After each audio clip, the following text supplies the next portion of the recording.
Alhamdulillah alladzi bi ni'matihi tatimmu shalihat. Segala puji bagi Allah Jalla Jalaluh yang karena nikmatnya kebaikan-kebaikan menjadi sempurna. Syukur seorang hamba tidak akan mencapai klimaksnya apabila dia belum meyakini seutuhnya bahwa nikmat itu bukan karena usaha dia, tapi karena Allah Jalla Jalaluh yang memang memudahkannya untuk kita. Jangan sampai seorang hamba tatkala mendapatkan nikmat dalam kehidupan ini, dia berkata seperti Qarun. Dia merasa hebat. Dia merasa kesuksesan itu diraih karena perjuangan dia. Kita tahu bagaimana harta kekayaan Qarun, sampai orang-orang yang menggotongnya keberatan. Dia berkata, innama utituhu ala ilmin indi.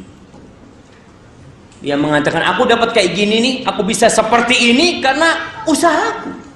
Karena aku punya ilmu sehingga aku bisa sampai kepada puncak dari kesuksesan dia. Innama utituhu ala ilmin indi.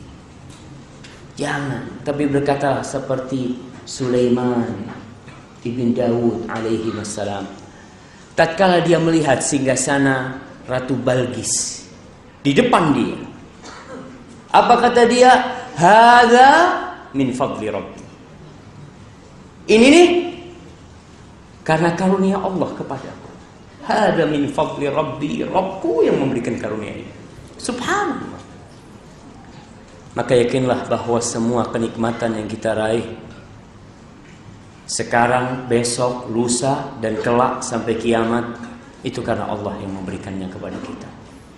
Allahumma lakal hamdu kulluhu wa lakal syukru kulluhu wa ilaika yurja'ul amru kulluhu. Allahumma salli wa sallim wa zid wa barik wa an'im ala sayyidina wa maulana Muhammadin wa ala alihi wa ashabihi ajma'in kullama dzakarahu adh-dhakirun wa ghafala an dzikrihi al-ghafilun. Ya Allah, semoga salawatmu, salam berkah dan nikmatmu senantiasa kau curahkan untuk kekasihmu baginda Nabi kita Muhammad sallallahu alaihi wasallam, manusia terindah yang pernah menginjakkan kakinya di muka bumi, manusia yang paling berat cobaannya dalam menegakkan agama Allah Jalla Jalaluh. Antum jangan mengira bahwasanya orang yang dapat bala itu adalah orang yang ahli maksiat, yang banyak dosanya, sehingga dicoba terus. Nabi alaihissalatu wassalam mengatakan, asyadun nasi balaan al-anbiya. Orang yang paling berat cobaannya itu para nabi. Kita tidak pernah dalam kondisi sholat ada orang yang meletakkan perutnya onta, usus dan lambungnya onta diletakkan di punggung.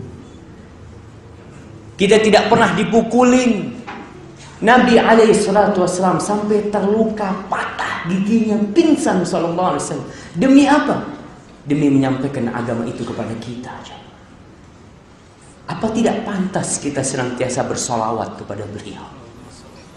Apa tidak pantas kita mengisi waktu kita, hari-hari kita dengan menegakkan sunnah beliau, dengan lisan yang senantiasa basah mengatakan, Allahumma salli ala Muhammadin wa azwajihi wa dhurriyyatihi kama sallaita ala ali Ibrahim wa barik ala Muhammadin wa azwajihi wa dhurriyyatihi kama barakta ala ali Ibrahim innaka Hamidum Majid. Buktikan kecintaan kita kepada Rasul sallallahu alaihi wasallam. Seberapa banyak kita berkorban untuk beliau. Cinta akan membuat segala sesuatu jadi indah.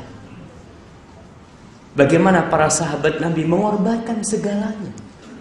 Harta, jiwa, dan anaknya. Bagaimana dengan kita yang tidak pernah memandang wajah Rasul sallallahu alaihi wasallam? Kata Nabi alaihi salatu wassalam, inna min asyaddin nasi hubban li man lam yarani wadda law ra'ani bimalihi wa ahlihi. Sesungguhnya termasuk orang yang paling cinta kepada aku, kata Rasul SAW, adalah orang yang belum melihat aku, belum melihat Rasul SAW. Tapi dia ingin, andai kata dia bisa melihat Rasul SAW, walaupun harta dan keluarganya jadi tebusan itu semua, hanya untuk memandang wajah Rasulullah SAW. Pernahkah kita merindukan Rasul SAW? Dalam sehari coba kita tanyakan, berapa kali kita bersalawat buat Nabi alaihi salatu wassalam? Jamaah kalau masih bisa maju mungkin, yang sudah sini agak kosong. Kesian yang berdiri di sana. Innamal mu'minuna ikhwah. Kita ini saudara. Kadangkala kita mau pindah sedikit aja susah, apalagi dimintain duit. Itu cuma pindah sedikit.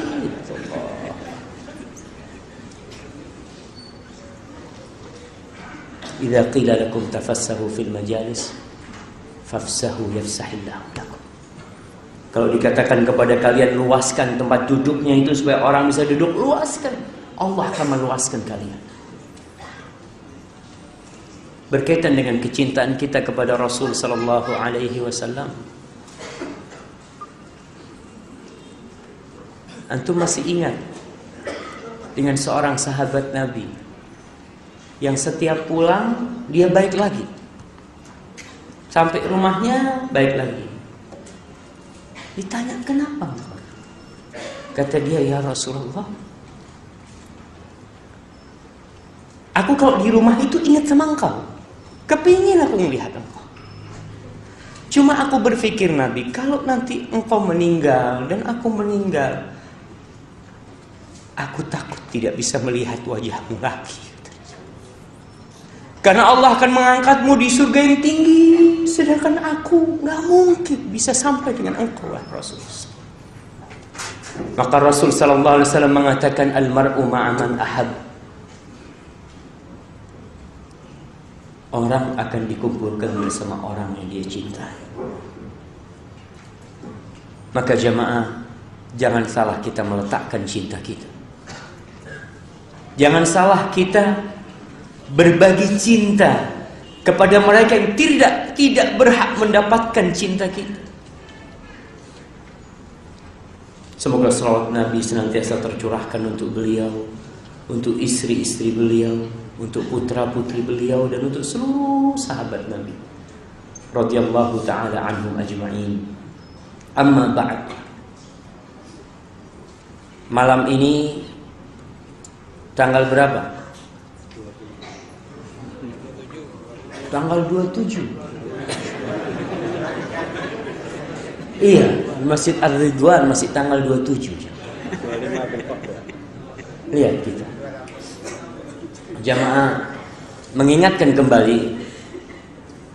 Karena terus terang kita itu kalau tidak diingatkan, kita akan lupa. Suatu kebohongan yang disebutkan berulang kali, terus disebutkan, akan diyakini kalau itu benar, padahal bohong. Seperti apa? Seperti iklannya rokok. Antum lihat iklannya rokok itu. Ada iklannya rokok yang orang tua sambil batuk-batuk itu. Nggak ada. Iklannya rokok itu selalu orang yang anak muda, yang bisa loncat dari kapal, yang bisa loncat dari tebing. Oh, Masya Allah. Bener yang rokok bisa kayak gitu? Bener yang mau tanya? Nggak ada, yang ngerokok itu di rumah sakit paru-paru banyaknya. Iya, tapi karena itu yang dilihat, anak-anak kecil, kesian sama anak kecil. Kalau orang dewasa mungkin dia sudah paham. Tapi anak-anak muda ini, Masya Allah, kalau ngerokok gentle ya, Masya Allah, bisa kayak gitu, kata dia. Bohong. itu. Maka sekali-kali yang punya fulus ini pasang iklan di tempat rokok itu, yang pakai video itu, rumah sakit paru-paru korban rokok. Kembali ana mengingatkan tentang hijriyah. Nahnu muslimin. Kita muslim. Kita ini punya peradaban sendiri. Nah, setiap kaum itu punya peradaban sendiri, yang itu menjadi identitas mereka. Ada pakaian adat, ada pakaian kebiasaan, kemudian kalender. Itu termasuk identitas sebuah bangsa. Kaum muslimin punya kalender hijriyah. Padahal kita tahu Masehi itu ada sebelum hijriyah. Bahkan kita tahu penanggalan Cina itu jauh lebih tua dari penanggalan Masehi. Sekarang kalau tahun Cina berapa? Berapa jemaah? Hah? Nah, itu 2600. Nah, betul, lebih tua daripada penanggalan Masehi. Tapi kenapa Cina tetap pakai penanggalan Cina? Orang Cina nggak mau pakai Masehi.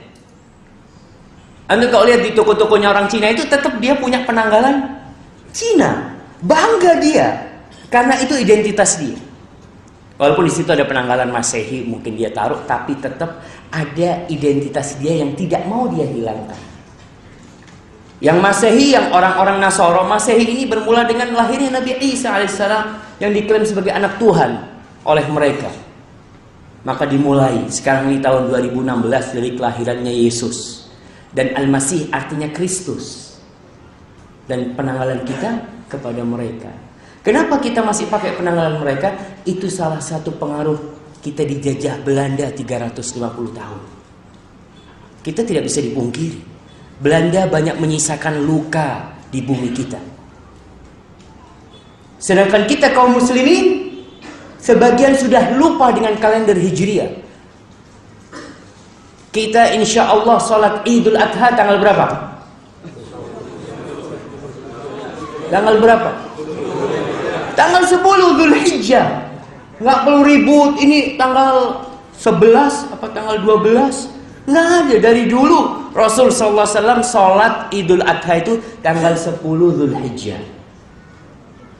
Dan kita juga akan masuk ke awal Dzulhijjah. Tinggal 5 hari lagi jemaah. Kalau kita tahu tanggal 25 ya, berarti 5 hari lagi kita masuk ke Dzulhijjah. Ada apa dengan awal Dzulhijjah?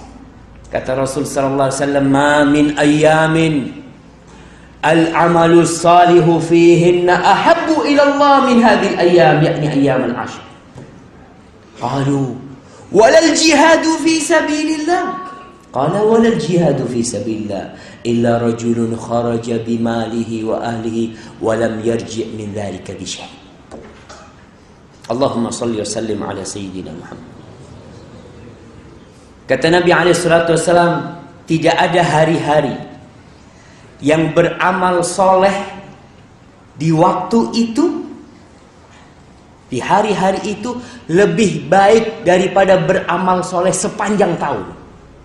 10 hari ini kita beramal soleh, itu lebih baik daripada kita beramal soleh di 350 hari. Para sahabat bertanya, "Ya Rasulullah, walal jihadu fi sabilillah?" Apakah jihad di jalan Allah tidak dapat menandingi beramal di 10 hari itu? Walal jihadu fi sabilillah. Jihad di jalan Allah, jihad merupakan dzirwatu sanamil Islam. Puncak dari ajaran Islam yang paling tinggi itu jihad fi sabilillah. Itu tidak bisa menandingi beramal di 10 hari Dzulhijjah ini. Qala walal jihadu fi sabilillah illa rajul. Kecuali dalam satu kondisi. Seorang lelaki yang dia keluar di jalan Allah dengan harta dan jiwanya, pulang tidak membawa apa-apa. La jiwanya balik wala hartanya kembali. Kalah di medan perang, mati. Itu tidak bisa ditandingi di 10 hari ini. Maka kita persiapkan jemaah. Tinggal 5 hari lagi ada amalan-amalan. Kalau sudah masuk Hilalu Dzulhijjah, nggak boleh lagi orang yang mau korban untuk potong rambutnya, nggak boleh lagi potong kukunya. Ini amalan-amalan sunnah yang kadang-kala remeh. Tapi itu mendekatkan kita kepada Allah Subhanahu wa taala. Sehingga kita yang berada di sini bisa seperti jemaah haji. Jemaah haji itu kalau sudah berihram nggak boleh potong kuku, nggak boleh potong rambut. Dia nggak boleh melakukan hal itu. Orang yang mau kurban, kalau dia punya kurban yang hendak dia potong, maka masuk Hilalul Dzulhijjah, dia nggak boleh. Mungkin rambutnya serampangan, mungkin kukunya panjang-panjang sama sahibnya. Ente kenapa nggak dipotong kukunya? Kata dia, lah, ana sedang beribadah kepada Allah. Bayangkan memanjangkan kuku termasuk ibadah kepada Allah. Membiarkan rambut termasuk ibadah kepada Allah. Membiarkan kumis termasuk ibadah kepada Allah. Kapan? Ini nih 10 hari nih. Terus deh. Kapan dia memotong rambut dan kukunya? Kapan jemaah? Ketika dia potong kurban. Dia potong kurbannya, dia bertahallul. Dia berangkat ke tukang cukur, dia cukur rambutnya. Dia potong kukunya. Ini amalan-amalan sunnah. Jangan diremehkan amalan sunnah. Karena kadang-kala kita ini kalau ada amalan sunnah selalu mengatakan, ya kan cuma sunnah. Kalau makruh kan cuma makruh. Yang sunnah ditinggalkan, yang makruh ilapone. Ya seharusnya kita yang sunnah ini yang malah kita kejar untuk dapat pahala jamaah. Apa ada orang di toko jamaah, umpamanya anak mau tanya, antum ke toko beli barang, beli HP. Antum beli HP, dikasih hadiah. Kalau beli HP ini bonusnya cas-casan atau bonusnya power bank. Apa kira-kira power banknya antum akan tinggal? Nggak bak, rugi Ustaz, eman-eman. Nah, begitu pula amalan sunnah. Ketika kita tinggalkan, bonus-bonus buat kita ini hilang. Memang orang itu kalau beramal wajib aja, solinya cuma yang 5 waktu, oke, nggak ada masalah buat dia. Tapi dia ada bonus nih, qobliyah, ada bonus ba'diyah, ada bonus duha, ada bonus sholat malam. Kenapa kau tinggalkan? Maka kembali kepada 10 hari di awal Dzulhijjah ini, persiapkan diri kita untuk beramal. Tanya kapan 10 awal Dzulhijjah? Mulainya itu dengan tenggelamnya matahari bulan Dzulqa'dah, munculnya rembulan-bulan Dzulhijjah. Puasa sunnah dianjurkan, bertakbir dianjurkan. Sampai antum bayangkan ini masalah takbir jemaah, ya Allah, yang banyak kita tinggalkan. Kita banyak bertakbir di masjid. Ketika di bulan Dzulhijjah, para sahabat bertakbir di mana? Di pasar. Di pasar. Antum berangkat ke pasar, beli sesuatu sambil ngantri, umpamanya di supermarket, takbir Allahu Akbar, Allahu Akbar, Allahu Akbar. Mungkin antum akan dilihatin sama orang. Wah, ini beres apa ini? Karena orang berpikir takbir itu perai masjid. Mbak, ini benih masjid, mas. Benih masjid. Subhanallah jemaah. Tapi kita perlu hidupkan sunnah ini. Kita takbir Allahu Akbar, Allahu Akbar, Allahu Akbar. Itu Abdullah bin Abbas dan Abdullah bin Umar sengaja entar ke pasar. Sengaja berangkat ke pasar. Hanya untuk bertakbir. Ketika orang pasar dengar takbirnya Abdullah bin Umar dan Abdullah bin Abbas, semua di pasar pada bertakbir. Karena kita kan kalau ada yang mengingatkan itu, iya, takbir jemaah. Betul, kita akan bertakbir. Ini amalan-amalan yang kita perlu ngaji, kita perlu belajar. Supaya jangan sampai ada amalan sunnah yang kita tinggalkan. Kemudian sedekah. Di awal Dzulhijjah ini antum punya rezeki, sedekahkan. Ada orang yang tidak pernah korban dalam hidupnya, subhanallah. Antum cuma disuruh korban duit ya. Melembi. Orang kalau korban kambing, dia entar ke pasar, mana saya paling mode? Subhanallah, kok korban buat Allah cari mana yang paling murah? Kau tanya mana yang paling bagus? Itu yang seharusnya kita tanyakan. Nabi Ibrahim alaihissalam anaknya dikorbankan jemaah. Anaknya. Bayangkan Nabi Ibrahim ini bertahun-tahun gak punya anak. Ketika anaknya lahir dia gak boleh ngelihat anaknya, suruh pisah sama anaknya. Anaknya ditaruh di Mekah, dia di Palestina. Ketika anaknya sudah dewasa, Falamma balagha ma'ahu sa'i. Anak udah mulai remaja, datang Nabi Ibrahim. Ngobrol sama anaknya. Ya bunayya inni ara fil manami anni adzbahu. Fanzur madza tara. Wahai ananda, aku bermimpi aku menyembelih dirimu. Gimana pendapat? Apa kata Ismail? Syufil iman. Lihat keimanan jamaah. Orang ketika iman itu menyatu dengan jantungnya, apa saja yang akan terjadi dia serahkan kepada Allah. Dia mengatakan, ya abati, if'al ma tu'mar.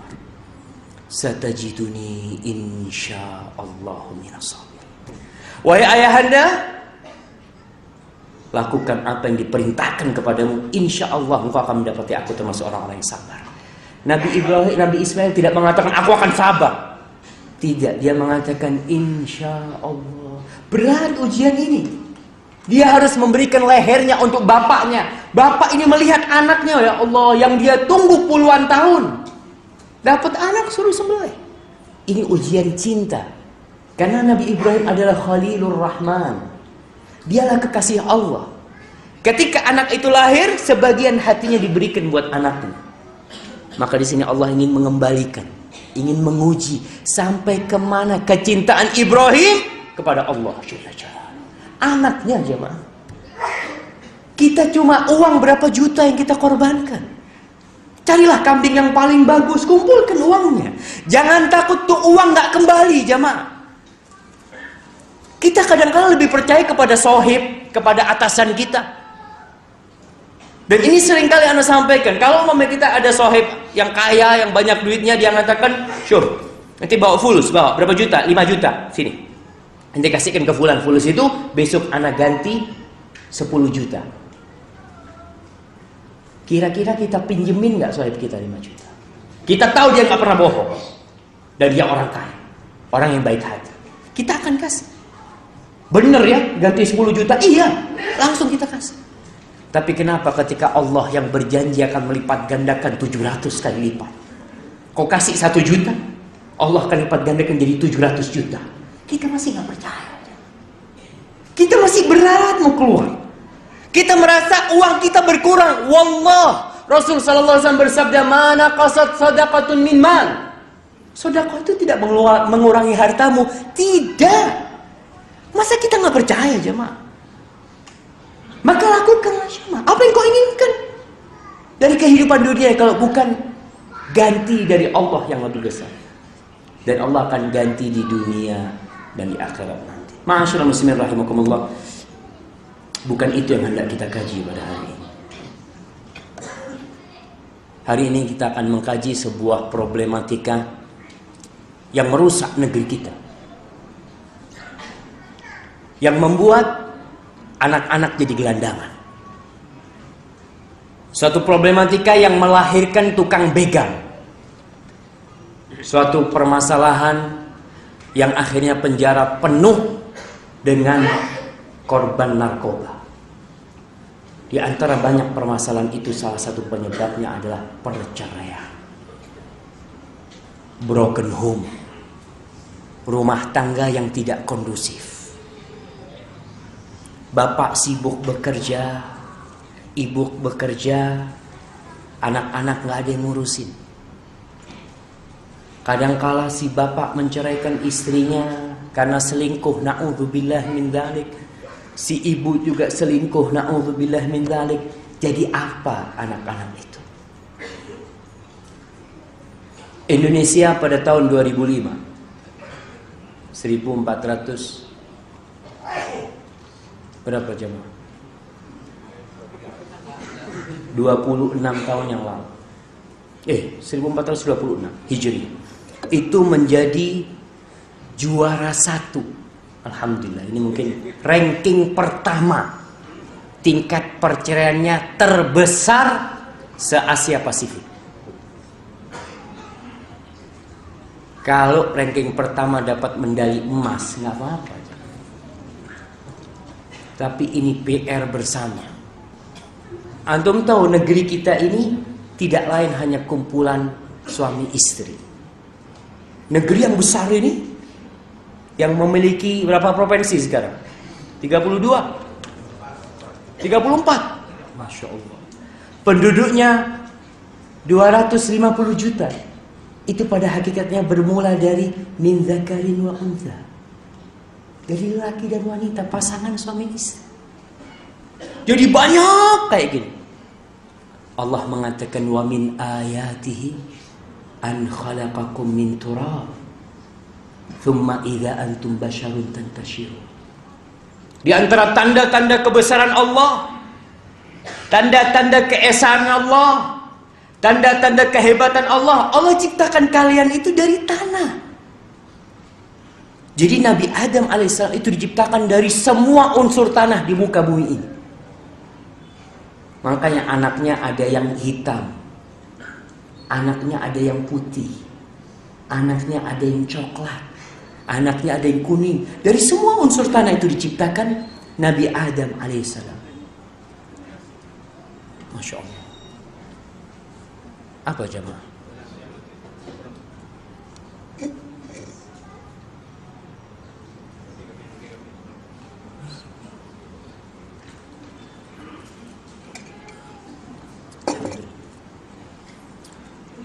Ma'asyiral muslimin rahimakumullah, kita nih ada di sini nih dari dua orang. Dari siapa? Adam dan Hawa. Maka nggak boleh sebagian di antara kita merasa lebih baik dari yang lainnya. Rasul sallallahu alaihi wasallam ketika haji wada, yang hadir pada haji wada itu banyak sekali, sampai menyebutkan 70.000 sahabat. Ketika di padang Arafah, Rasul SAW mengingatkan.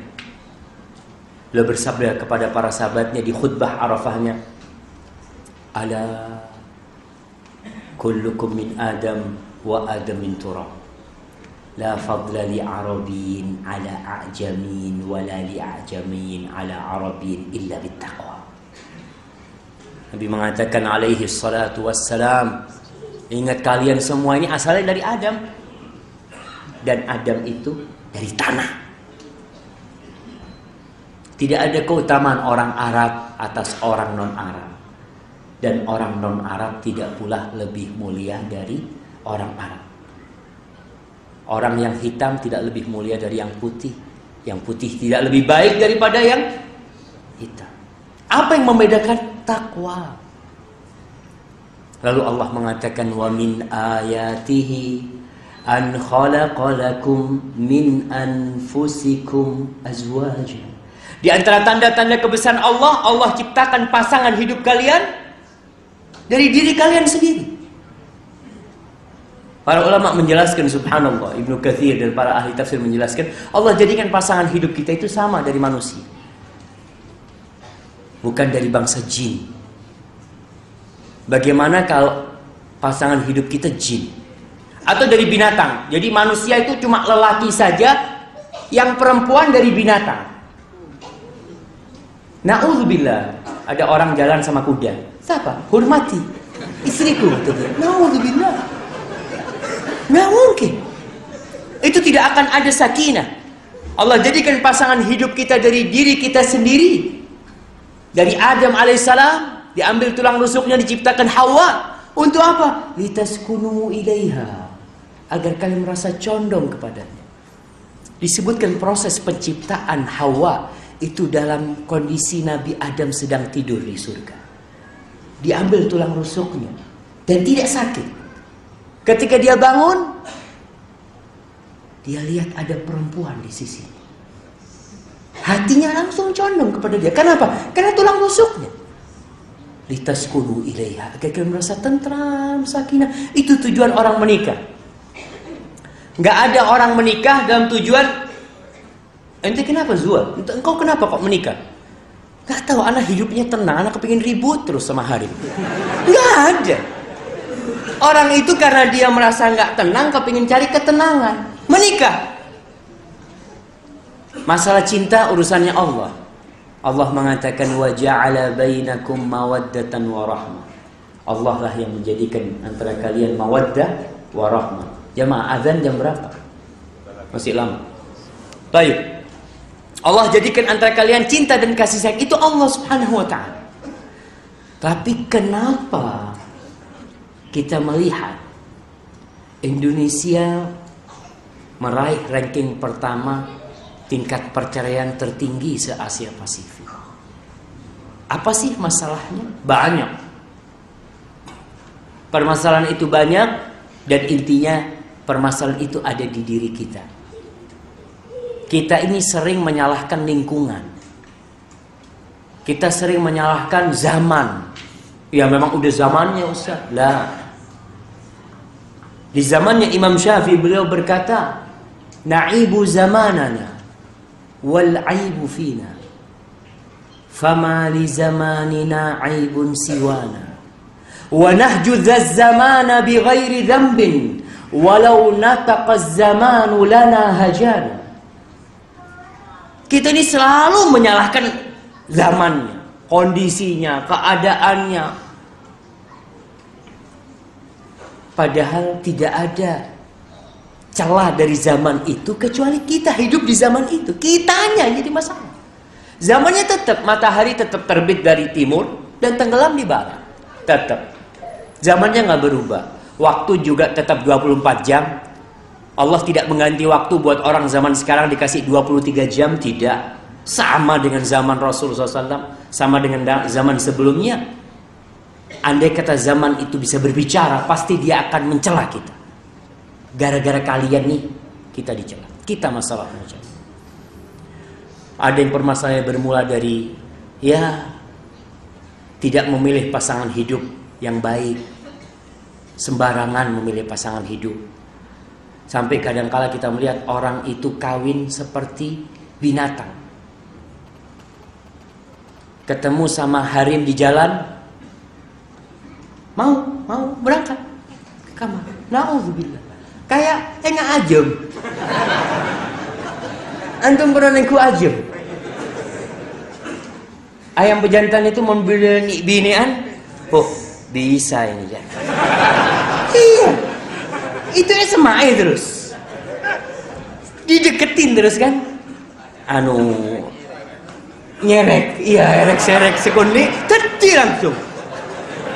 Dan zaman kita kayak gitu orang. Na'udzubillah min dzalik. Ketemu di jalan. Kadang-kala nanti ganti. Minggu depan bawa makan teh. Tak cocok. Iya mau melek lampi ya mah. Tak cocok bisa porop. Ini hari ini kadang-kala orang kayak gitu. Ya subhanallah. Menggampangkan. Sampai terjebak dalam perzinaannya seperti kehidupan binatang. Dulu Masya Allah, orang itu kalau menikah dalam kondisi hamil ribut sekampung. Ribut, na'udzubillah. Ini dalam kondisi berzina. Sekarang sudah biasa. Na'udzubillah min dzalik. Islam menghormati manusia karena dia punya akal. Allah mengatakan walaqad karramna bani Adam.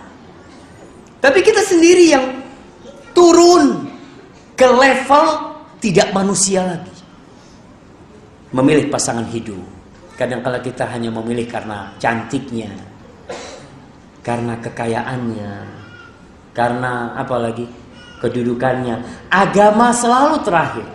Nabi memang dalam hadis itu sallallahu alaihi wa ala alihi wasallam menyebut agama di nomor terakhir. Tapi beliau mengatakan fadfar bidzatid din taribat yada. Engkau kalau kepingin hidupmu tentram, cari yang agamanya bagus. Selamat engkau.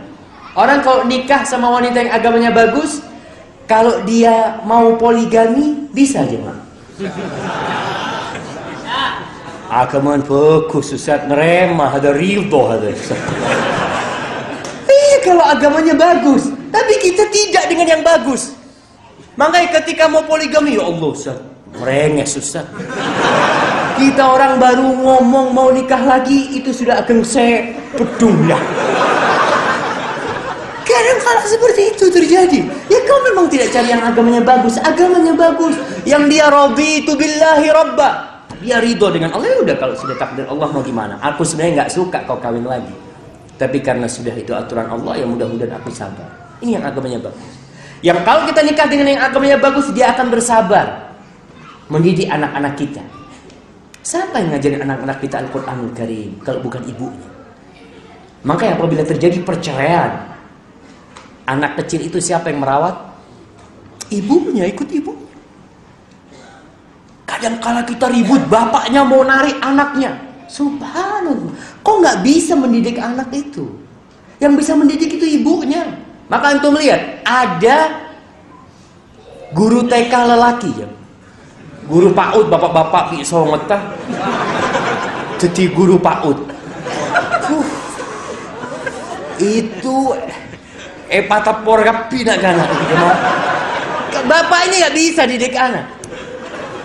Makanya anak, ya Allah, anak kalau melihat seorang ibu ya dulang nyuapin anaknya, ayo nak makan nak, nanti kau sakit, masya Allah, sampai anaknya itu makan, anaknya lari datang ibunya, mohon kita, mari mana pecut pak? Iya, kita nggak akan tahan jemaah, karena kita memang itu haknya ibu. Gini, kalau kita tidak memiliki ibu yang baik, ketika terjadi perceraian, anak itu kadangkala akan diputuskan oleh ibunya hubungan dengan bapak.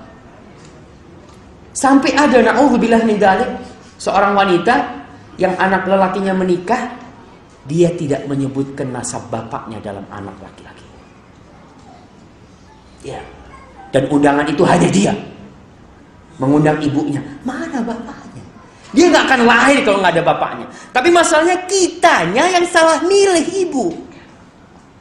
Itu salah satu penyebab perceraian. Begitu pula wanita. Wanita jangan sembarang memilih lelaki. Walaupun dia sudah tua. Kadang-kala perempuan ini kan ada masa ya sudah nggak laku mungkin bahasanya. Apa? Para bentua. Kadang-kala umur 30, sudah 32, dia berpikir sudah nah, bi, siapa bi saya datang terima bi, sepenting laki. Kadang-kala seperti itu, siapa aja yang datang terima sudah, yang penting laki. Jangan. Kadang-kala yang datang itu syaitan yang sukanya menggolimi istri. Lebih baik engkau tidak bersuami, dapat suami yang zalim. Rasulullah SAW menceritakan kalau mau cari suami itu yang agama dan akhlaknya baik. Selesai. Insya Allah kalau ini dilakukan jamaah, dipilih itu lelaki yang baik, tingkat perceraian akan turun. Kemudian anak-anak yang bandel akan turun. Kenapa? Karena ibunya orang-orang soleh. Ada ibu-ibu yang tidak mau mendidik anaknya. Anaknya dititipkan kepada pembantu. Akhirnya mental anaknya mental pembantu. Dan tidak samalah orang yang menangis dibayar dengan yang menangis karena kehilangan anaknya. Nggak sama. Al-ummu madrasah, ibu itu madrasah. Bukan pembantu yang madrasah, tapi ibu yang madrasah. Kemudian faktor kedua yang menyebabkan banyaknya perceraian, banyaknya pernikahan-pernikahan yang tidak sesuai dengan sunnah. Waktu akadnya, waktu prosesi pernikahannya, kita undang yang orang-orang kaya, yang miskin gak diundang. Kebanyakan kayak gitu orang kaya itu. Subhanallah, Rasul sallallahu alaihi wasallam mengatakan, inna syarrat ta'am ta'amul walimah. Yud'a ilaiha man ya'baha wa yumna'uha man ya'tiha. Kata Rasul sallallahu alaihi wasallam, sesungguhnya makanan walimah yang paling jelek itu adalah walimah yang undangannya cuma orang-orang kaya. Orang-orang kaya ini biasa ngakan nyaman itu sudah biasa. Makanya banyak orang kaya kalau diundang itu mesti tersisa, nggak habis. Dia biasa makan enak, mungkin buat dia umpamanya kita disuguhin masya Allah nasi kebuli sama daging. Orang kaya udah biasa makan kayak gitu. Malah orang-orang miskin yang kepingin datang nggak diundang. Itu yang banyak terjadi di walimah sekarang. Nggak barokah.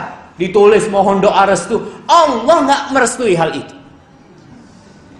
Allah menjadikan hal itu adalah makanan yang paling buruk. Engkau tulis mohon doa restu. Maka ini salah satu penyebab pernikahan itu tidak berkah akhirnya. Karena kitanya sendiri yang membuat jamaah. Antum bayangkan, kalau yang diundang oke lah 50-50 paling tidak. 50% yang kaya, 50% yang miskin. Dan antum lihat, orang miskin kalau makan enak, masya Allah sampai piringnya bersih. Dan dia tanya, sabu mana nih kok? Iya. Orang miskin itu dia, masya Allah santun. Kalau orang kaya ada dengan sisa nasinya, sisa dagingnya, ditaruh di bawah kursi apa, beda sama orang-orang miskin. Dan Rasul sallallahu alaihi wasallam mengatakan innama tunsaruna wa turzaquna bidu'afaikum. Kalian ini dibantu sama Allah, dikasih rezeki sama Allah karena orang-orang yang lemah di antara kalian, yang miskin-miskin. Bukan karena yang kaya, karena yang miskin. Kalau ternyata yang miskin kita tidak perhatian dalam walimah-walimah kita, gimana akhirnya? Akhirnya nggak berkah pernikahan itu. Ada orang yang menikah habis ratusan juta, tapi nggak barokah. Kemudian para jamaah yang menyebabkan pernikahan itu berakhir dengan perceraian, tidak siapnya suami istri menghadapi problematika rumah tangga. Kebanyakan orang yang baru nikah ini kayaknya pernikahan itu masya Allah enak semuanya. Sampai ada orang yang mengatakan nikah itu enaknya cuma 5%, sisanya enak tenang. Dia berpikir bahwa pernikahan itu enak semua. Enggak. Nafsu manusia itu berapa hari sih? Seminggu, habis itu selesai. Mulai biasa sudah dia. Dia mulai ternyata tak nyaman. Dia mengatakan, main futsal tak bisa. Malam telepon. Ketika dia masih bujangan, kapan mau pulang terserah. Tapi ketika dia punya istri, mulai dia punya beban. Ya Allah, anak pikir enak terus. Lagi kumpul-kumpul sama sahibnya, ada yang telepon. Bos siapa saya telepon? Enggak, punya siapa-siapa. Padahal binin saya telepon. Dia kadang-kala teman-temannya kata, ente itu jangan diatur sama harimnya, sama istrinya. Bukan diatur, memang hak istrinya. Bayangkan termasuk hak istri itu kita nggak boleh begadang jemaah, nggak boleh begadang.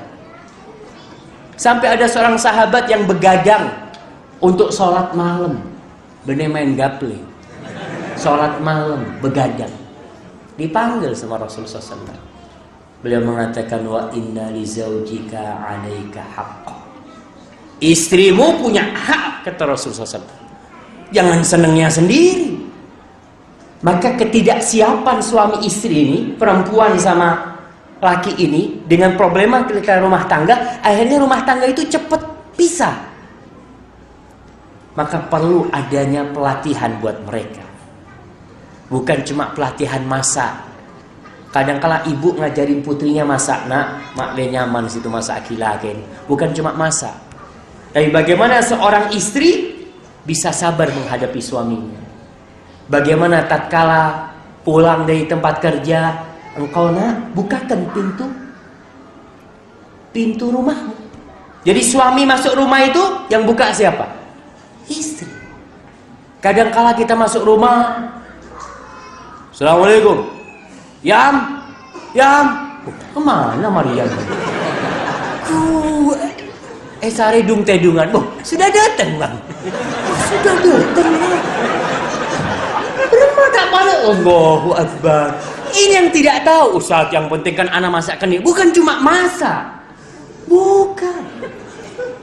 Inilah perlu pendidikan bagi calon-calon orang yang mau nikah. Pendidikan kita jamaah terus terang tidak mengajari hal itu. Apa seorang wanita yang lulus S2 memahami hak dan kewajibannya sebagai seorang istri? Tidak. Dia tidak dapat pelajaran itu di kuliah dia.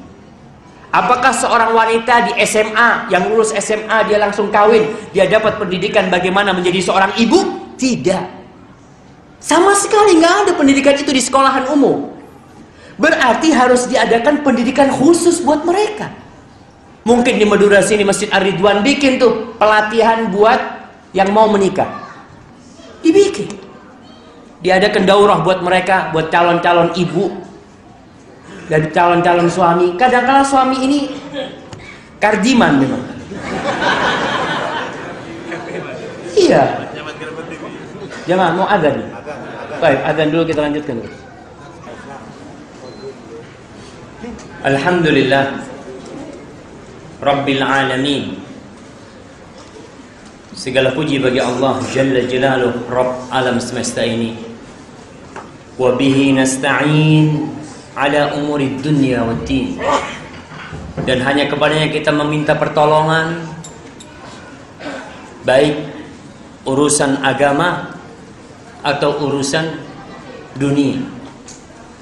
Wassalatu wassalamu ala sayyidil mursalin wa imamil muttaqin, Nabiina Muhammadin wa ala alihi wa ashabihi ajma'in.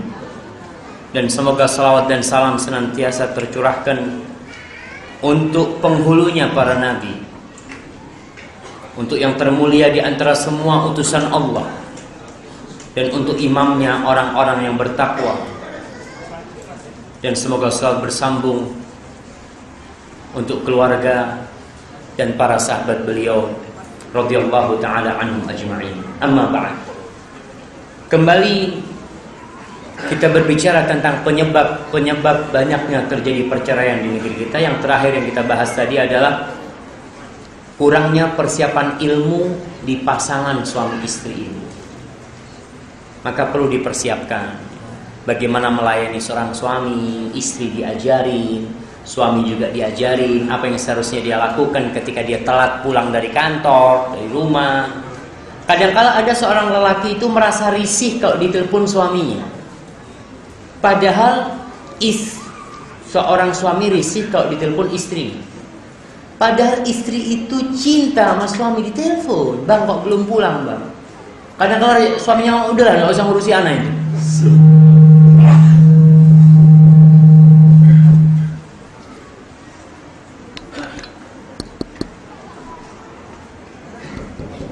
Nah, kalau si istri tidak ngurusin suaminya, siapa yang ngurusin suaminya? Maka perlu diperhatikan hal itu. Kemudian ketika sang istri hamil, itu ada banyak masalah. Istri itu labil jadinya, kejiwaannya tidak seperti biasa. Ada wanita-wanita yang kalau hamil itu sumpek kalau ngelihat suaminya, ngotak. Iya jemaah, ini terjadi. Sang suami harus sabarlah. Ada wanita-wanita yang kalau lagi hamil suka marah, emosi. Maka perlu diperhatikan, perlu dipelajari. Yang ada di beberapa sekolah itu malah pelajaran sex education. Bukan itu yang dibutuhkan. Anak-anak itu natural nanti ngerti hal itu. Betul jemaah? Tidak perlu sekolah, mati lampu jadi. Nah, itu sesuatu yang tidak perlu pelajaran, tapi yang perlu dipelajari ini proses. Soalnya urusan sex education urusan berapa menit, tapi kehidupan rumah tangga ini tahunan jemaah. Hari-hari yang dia jalanin itu yang seharusnya dipelajarin sama mereka. Kemudian salah satu penyebab perceraian itu adalah intervensi orang tua. Adanya intervensi dari luar ini menyebabkan rumah tangga ini jadi rusak. Suami istri ini lagi baru, wajar kalau salah.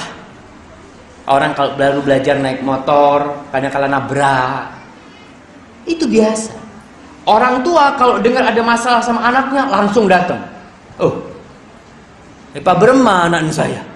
Wih, Pak Brema anak saya. Ya bahkan enggak. Biasa ada masalah itu di rumah. Biarkan urusan itu diselesaikan dengan sendirinya. Insya Allah pelan-pelan. Kalau mau ada masukan, ya kasih masukan, tapi tidak boleh intervensi. Dan orang tua harus tahu, baik orang tua lelaki atau orang tua perempuan. Orang tua lelaki harus tahu sekarang nih anak lakinya punya tanggung jawab. Dia punya istri, dia punya anak. Kadang-kala orang tua yang laki ini tetap menginginkan si anak ini seperti sebelum menikah. Ya nggak mungkin. Waktu dia sudah dibagi.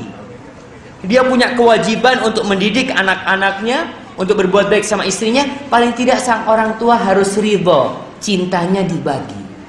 Begitu pula mertua. Mertua harus tahu bahwasanya ketika dia menikahkan anak perempuannya, itu sudah ada serah terima.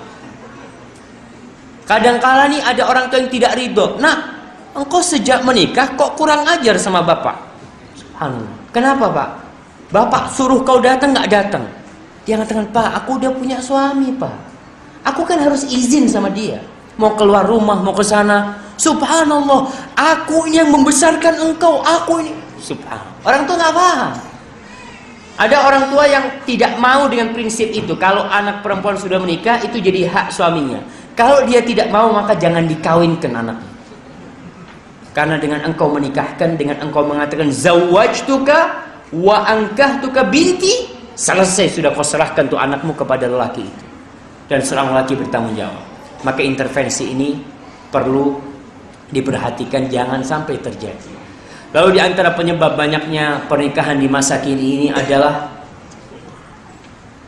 terbukanya informasi.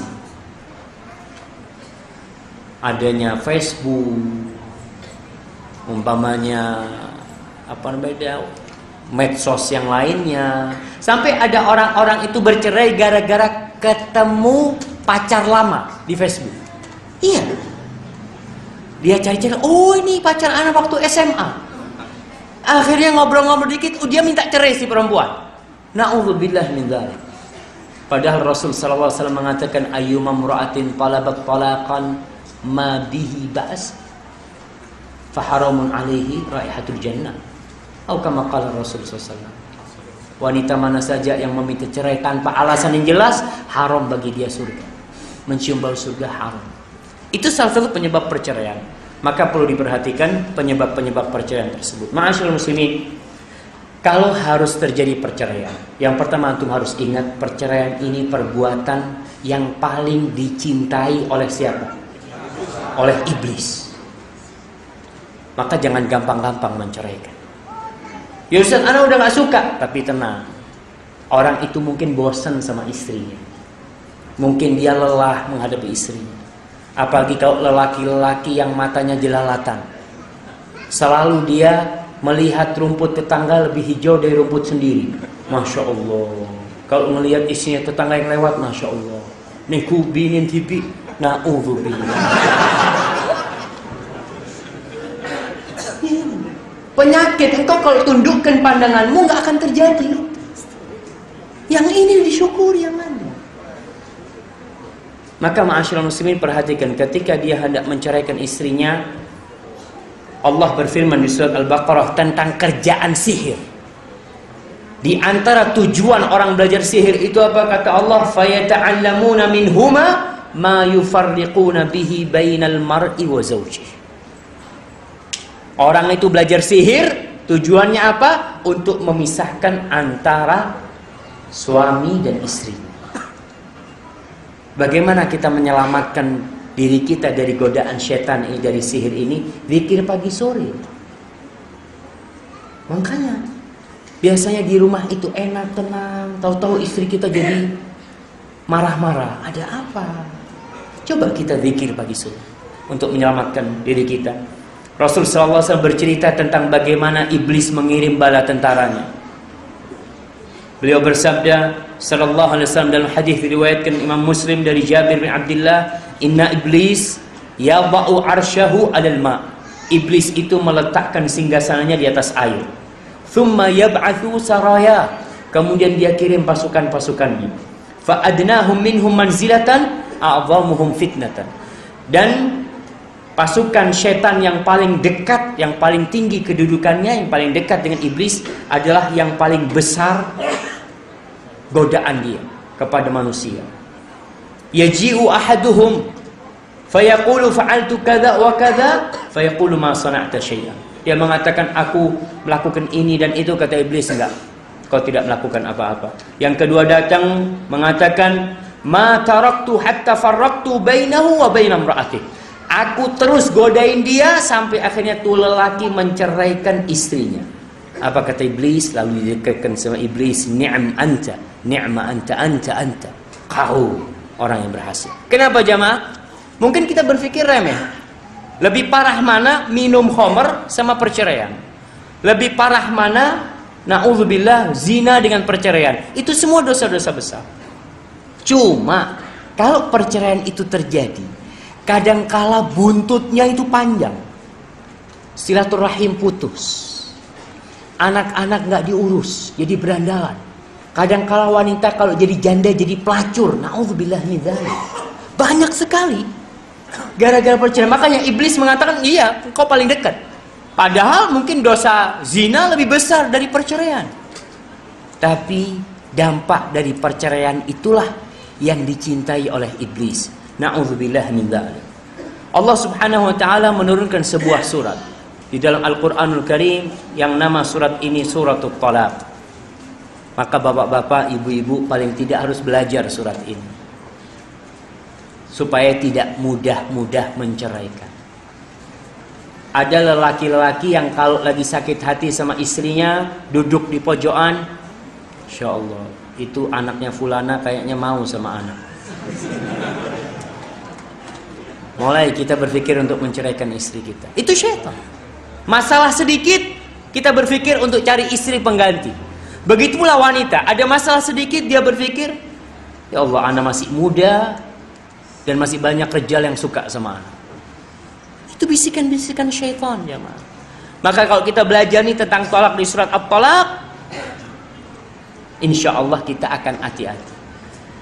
A'udzubillahi minasyaitonirrajim. Bismillahirrahmanirrahim. Allah berfirman, ya ayyuhan nabi.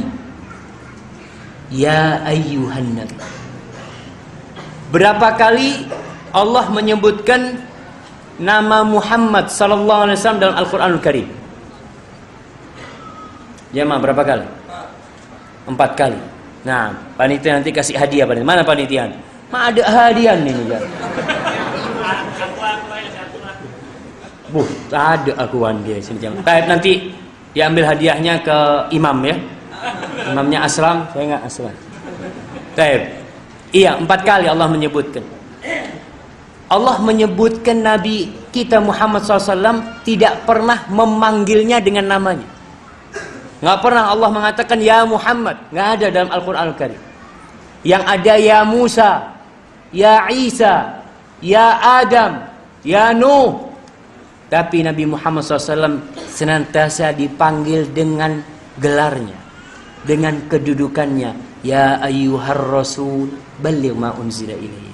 Ya ayyuhan nabi, ya ayyuhan nabi, masya Allah.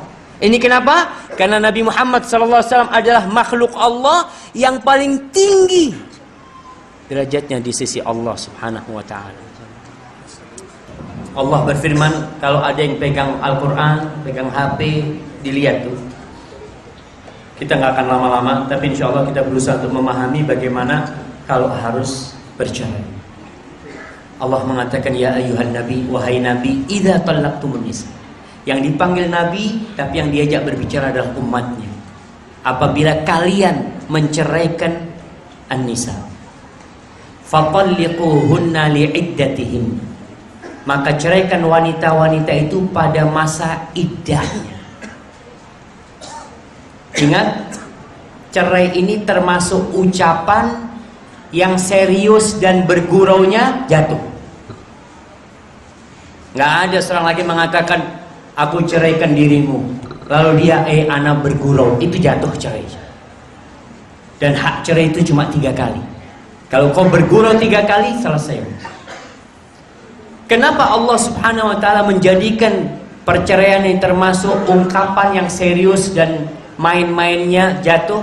Supaya wanita tidak dipermainkan oleh para lelaki. Kesian wanita itu. Ketika dikatakan pakai SMS, aku telah menceraikan dirimu, lalu pulang dari tempat kerjanya, enggak, aku tadi cuma gurau. Enggak ada. Sakit hatinya perempuan. Maka Allah menghormati para wanita. Allah mengatakan ceraikan untuk masa iddahnya. Kapan menceraikan wanita? Jadi tolak itu ada yang sunni, ada yang bid'ah. Ada tolak yang sesuai dengan sunnah, ada tolak yang bid'ah.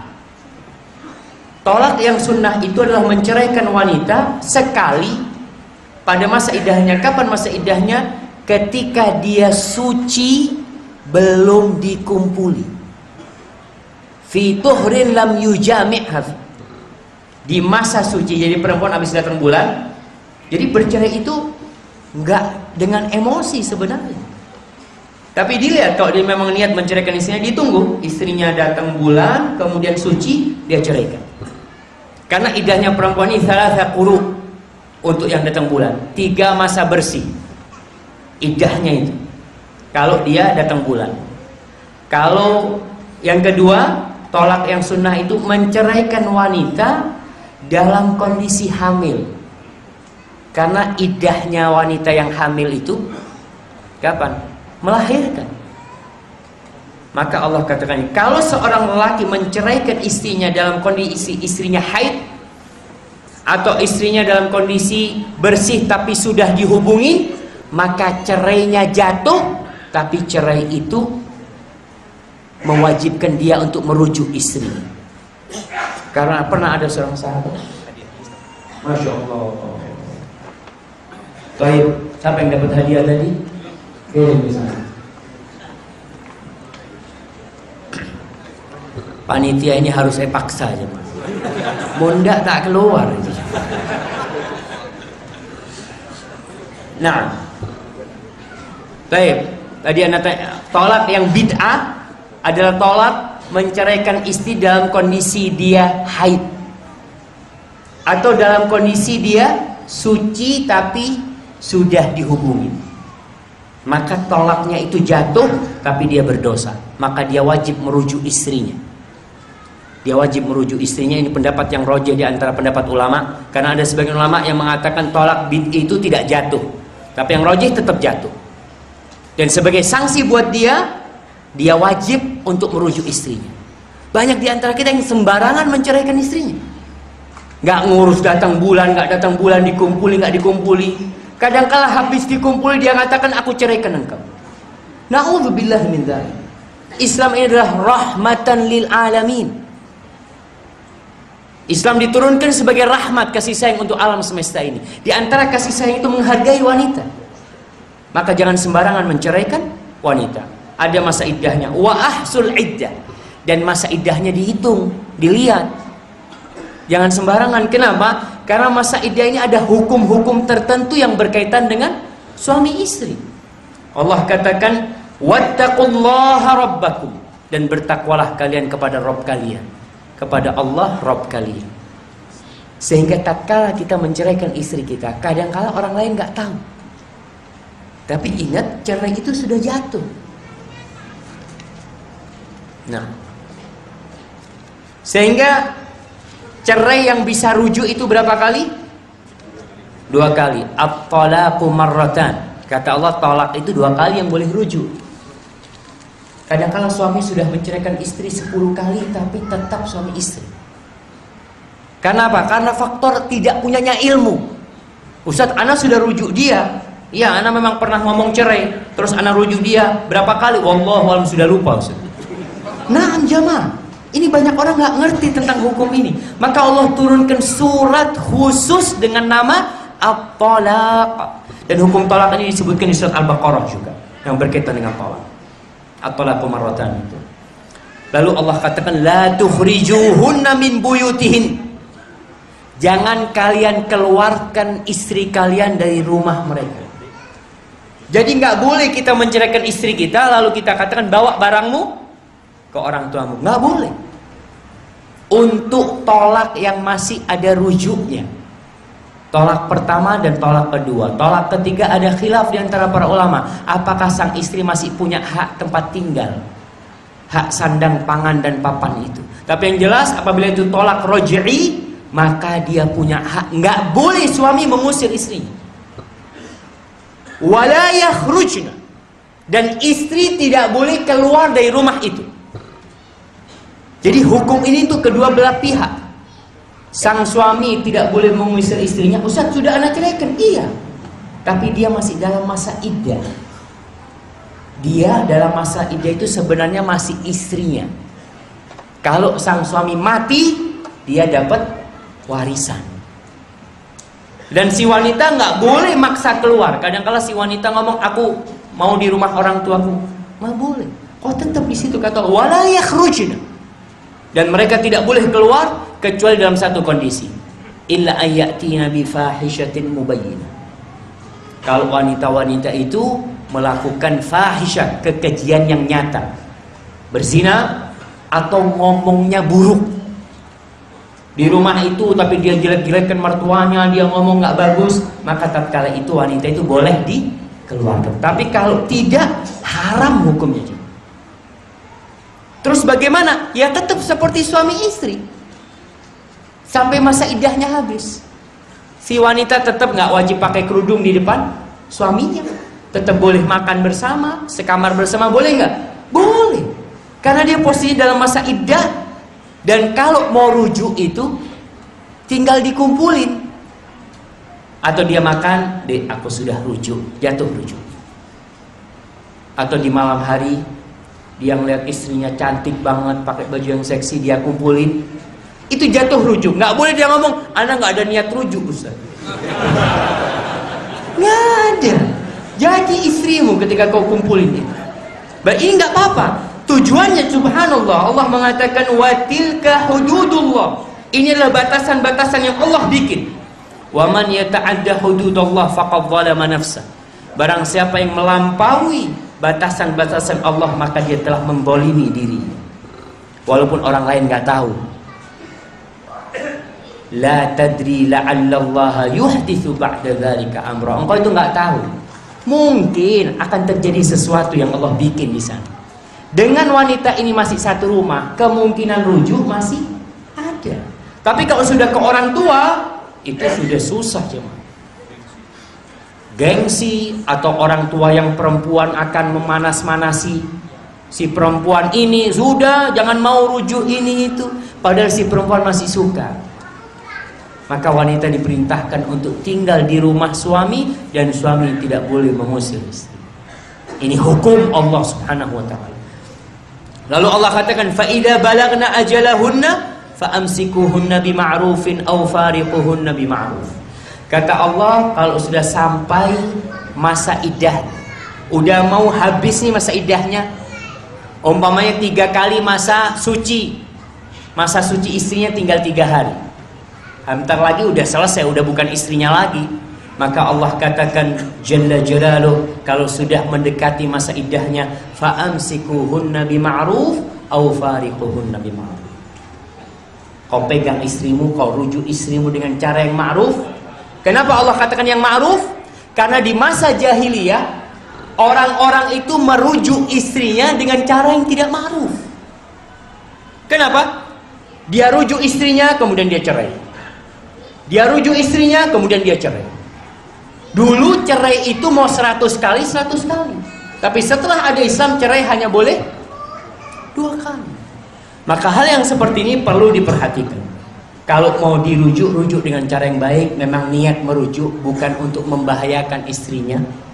Kalau memang mau dipisah, ya dipisah dengan cara yang baik. Kata Allah, wa ashhidu dzawai adlin minkum. Dan jadikan saksi ketika rujuk itu 2 orang yang adil di antara kalian. Wa aqimus syahadata lillah. Dan jadikan kesaksian itu karena Allah Subhanahu wa taala, bukan mengharapkan uang, bukan karena mengharapkan apa. Dzalikum yu'adu bihi man kana yu'minu billahi wal yaumil akhir. Itu diwasiatkan kepada kalian bagi yang beriman dengan Allah dan hari akhir. Ma'asyiral muslimin rahimakumullah, apakah wajib mendatangkan saksi untuk rujuk? Ada khilaf di antara ulama. Tapi pendapat yang rajih, mendatangkan saksi itu sunnah. Walaupun nggak ada saksi, kita rujuk, selesai. Umpamanya di rumah itu kita nggak ada siapa-siapa, cuma kita sama istri kita, udah anak rujuk, ya jatuh rujuk. Kemudian Allah katakan ini yang terpenting. Wa man yattaqillah yaj'al lahu makhraja. Banyak orang berpikiran bahwa perceraian itu adalah kiamat. Dia berpikir kalau anak bercerai, anak nggak bisa makan. Si istri mengatakan, Ustaz, anak nggak kerja, anak kalau cerai gimana? Jangan takut. Yang ngasih makan engkau itu Allah Ar-Razzaq Dzul Quwwatil Matin. Ada seorang suami yang cerai sama istrinya, subhanallah, stres nih suami, sampai kurus kering karena mikirkan istrinya. Ya udah, kalau harus terjadi perceraian dan itu salah satu garis takdir yang sudah ditentukan, ingat, wa man yattaqillah yaj'al lahu makhraja. Ini ayat adanya di surat At-Thalaq. Barang siapa yang bertakwa kepada Allah, pasti Allah kasih solusi. Orang berpikir gimana anak-anak Ustaz? Ya kalau harus terjadi perceraian, ya sudah kau bertakwa kepada Allah, anak-anak insya Allah tidak akan jadi preman lah. Ini orang-orang benar insya Allah. Asalkan ibunya atau bapaknya bertakwa kepada Allah. Wa yarzuqhu min haitsu la yahtasib, dan Allah akan kasih rizki dari arah yang tidak disangka-sangka. Kadangkala istri ini mengatakan, Ustaz, anak ini cuma dapat uang belanja dari suami. Anak ini nggak bisa kerja, anak ini nggak punya penghasilan, anak ini macam-macam dia katakan. Ingat, wa yarzuqhu min haitsu la yahtasib. Allah akan kasih rezeki dari arah yang tidak disangka-sangka. Siapa tahu ada yang ngasih rezeki sama dia ngasih duit, ada yang ngasih kerjaan sama dia. Jangan takut. Kalau harus terjadi perceraian. Kemudian waman yatawakkal 'ala Allah fahuwa hasbuh. Barang siapa yang bertawakal kepada Allah, maka Allah akan mencukupi. Selesai. Kita ini banyak yang bertawakal kepada gaji, yang bertawakal kepada penghasilan, kepada bos atasan kita, sehingga kita nggak pernah cukup hidup, kurang terus. Tapi yang bertawakal kepada Allah, Allah cukupi, selesai. Engkau mau dapat duit 20.000, Allah kasih berkah. Ada orang dapat gaji 10 juta, Masya Allah jemaah. Anda ingat di Saudi punya teman kerja di radio, itu gajinya 11.000 real. 11.000 real ini berapa? Ya 40 juta gajinya. Yang ngomong sama anak, tengah bulan sudah habis. Sudah habis. Anak itu sampai pinjam uang sama pembantu. Sampai seperti itu ya. Uang yang banyak ini belum tentu berkah. Mungkin kau punya sedikit tapi barokah, nggak habis-habis. Itu yang lebih penting. Allah akan cukupi kalau kita bertawakal kepada Allah. Innallaha balighu amrih qad ja'alallahu likulli syai'in qadra. Allah itu akan menyampaikan segala yang sudah ditentukan sama Allah. Sudah ada. Kita tinggal menerima kalau itu terjadi. Tapi yang penting di sini, ibu dan bapak harus mempelajari apa hak anaknya setelah bercerai. Sang bapak juga harus berpikir, apa hak anak kita setelah perceraian itu terjadi? Siapa yang berhak merawat anak? Ada orang tua yang tidak lagi memberikan nafkah kepada anaknya, padahal hak nafkah itu sampai mati kewajiban orang tua laki. Makanya banyak janda-janda punya anak 2, punya anak 3 itu bingung mau kawin lagi. Kenapa? Yang mau menikahi bingung. Ya Allah, anak berarti harus ngasih makan 4 orang, ini janda anak 3. Padahal itu anak 3 tanggungannya bapak kandung. Tapi banyak di negeri kita bapak-bapak yang tidak bertanggung jawab. Hak pendidikan buat anaknya juga lupa. Kadang-kala terjadi perceraian, mamanya satu kampung nih, anak itu perlu dididik agama. Ibunya nggak mungkin ngajak sholat ke masjid, nggak mungkin. Siapa yang ngajak? Bapaknya. Ustaz, udah cerai, itu tetap anakmu itu. Datang ke rumah ibunya, Assalamualaikum, mana fulan? Anak mau ajak ke masjid, bawa ke masjid. Tapi yang seperti ini jarang terjadi. Karena biasanya mau ngelihat anaknya nggak boleh. Nah, ini manusia-manusia yang harus belajar. Udahlah, apa yang terjadi biarkan terjadi. Katakan qadarullah wa masya'afal. Jangan sampai seorang ibu memutuskan rahim anaknya sama bapak. Nggak boleh jumpa sama anaknya, nggak boleh ketemu sama anaknya. Bapaknya mau kirim duit ditolak, ini itu, untuk menunjukkan bahwa bapaknya itu yang zalim.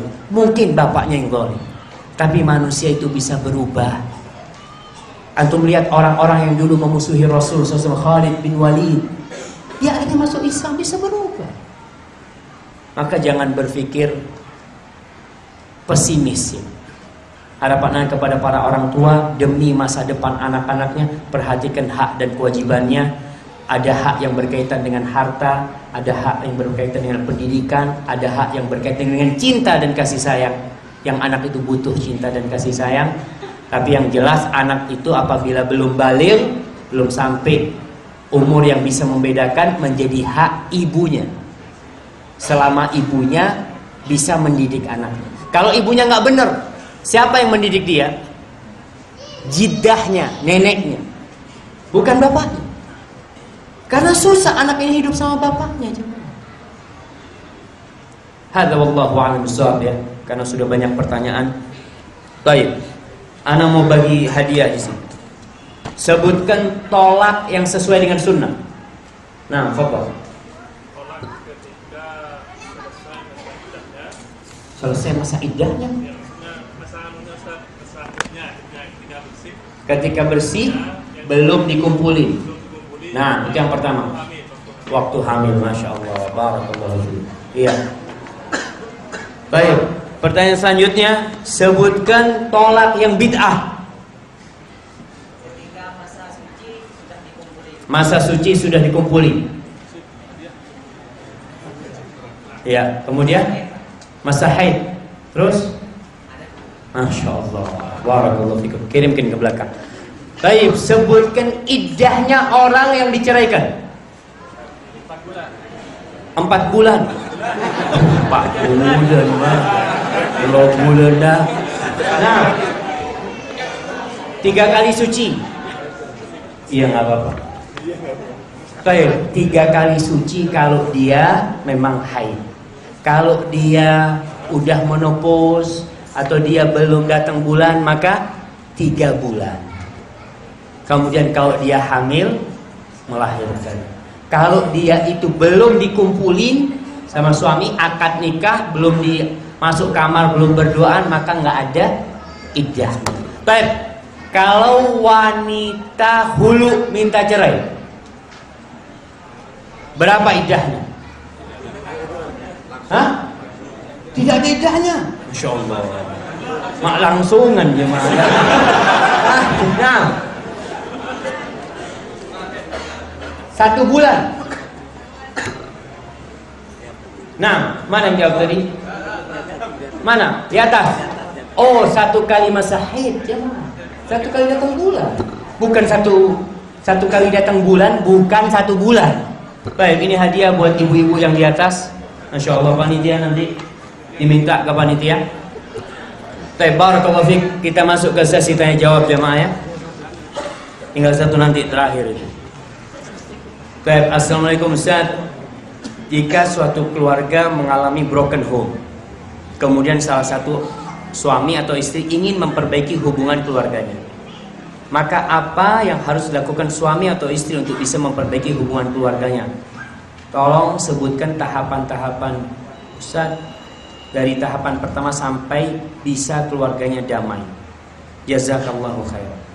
Tapi broken home yang dimaksud ini udah bercerai apa belum? Mana nggak tahu. Kalau kiranya belum terjadi perceraian tapi sudah seperti telur di ujung tanduk yang hampir rusak, maka di sini yang perlu dilakukan adalah introspeksi diri. Karena biasanya perpisahan terjadi setelah perdamaian yang cukup lama itu disebabkan ada dosa-dosa yang senantiasa dilakukan sama mereka. Ada dosa-dosa tersembunyi, dosa-dosa tersimpan ya. Introspeksi dirilah, minta ampun sama Allah Subhanahu wa taala. Mungkin dulu dia melakukan dosa sebelum menikah atau dia berbuat sesuatu yang Allah benci, maka bertobatlah kepada Allah Subhanahu wa taala. Yang kedua, melihat kepada kelebihan pasangan. Yang menyebabkan rumah ini gonjang-ganjing karena yang dilihat kekurangan istrinya atau kekurangan suaminya. Kalau kita bicara kekurangan, semua punya kekurangan jemaah, nggak akan ketemu. Maka hubungan rumah tangga ini kata Rasul sallallahu alaihi wasallam, la yafraq mu'minun mu'minah. Seorang mukmin tidak boleh membenci istrinya yang beriman. In kariha minha khuluqan radiya minha akhar. Kalau dia benci dengan beberapa perilaku istrinya, bukankah ada perilaku istrinya yang lainnya yang dia sukai? Kemudian setelah itu pendekatan lagi ya. Biasanya salah satu pasangan ini gengsi untuk mendekati pasangan lainnya. Para ulama menjelaskan, kalau kita punya masalah, nih suami istri punya masalah, kemudian yang suami ke kanan, yang istri ke kiri, kira-kira ketemu nggak? Nggak bakal ketemu. Tapi kalau yang istri ke kiri, yang suami jalan di belakangnya, lama-lama nih istri balik nih. Ketika dia noleh, oh ternyata masih ada suami anak. Tapi kalau dia noleh, sudah jauh dia ya, Tina sudah. Kadang-kadang seperti itu. Tapi kalau ini sudah terjadi perceraian dan kepingin rujuk kembali setelah hancur rumah tangganya, maka mungkin sang wanita kalau memang masih kepingin rujuk, dia bisa kirim orang sebagai pengadek lah kepada suaminya, mantan suaminya, atau kalau suaminya yang kepingin balik, ya dia datang ke orang tuanya, melamar lagi, menikah kembali baru. Kalau itu sudah selesai masa iddahnya. Apa jodoh itu takdir atau pilihan? Seringkali saya dengar kalau jodoh tidak kemana. Tapi tadi Ustaz bilang jangan salah cari pasangan. Syukron. Nah, jamaah rahimakumullah, inna kulla syai'in khalaqnahu biqadar. Kata Allah, sesungguhnya segala sesuatu itu kita ciptakan sudah ada takarannya, sudah ada ukurannya. Bahkan ketika seorang di perut ibunya udah ditentukan, rizkinya udah ditentukan, dia mau hidup susah atau dia melarat nantinya itu udah ditentukan, itu udah takdir. Tapi kita disuruh berusaha. Rizki takdir. Tapi ada orang yang duduk-duduk di rumahnya kemudian Ustaz, rizki maksud rizki sudah ibadah. Betul. Tapi disuruh kerja kita, berusaha. Berkaitan dengan pasangan hidup ini, ya kita disuruh berusaha. Nabi SAW menjelaskan nih, pasangan hidup ada kayak gini, kayak gini, kayak gini. Tapi jodoh nggak kemana. Ada orang Masya Allah nyari harim kasur baju, nggak dapat. Entar ke Jakarta tak oleh, entar ke Medan tak oleh, abeli oleh Sumenep. Kenapa harus motor kado kasur baju Jakarta Medan, buru abeli ke Sumenep? Itu namanya jodoh nggak kemana. Ada orang yang Masya Allah, Anda melihat ini benar jemaah. Ada seorang lelaki yang mau menikah, diantarkan sama umminya ini bawa keponakannya, keponakannya punya anak, dibawa keliling, ini tak cocok, sana entar ke Malang tak cocok, terakhir ente kepingin sama siapa? Nih, sama itu, sama keponakan yang norok malolo itu jemaah.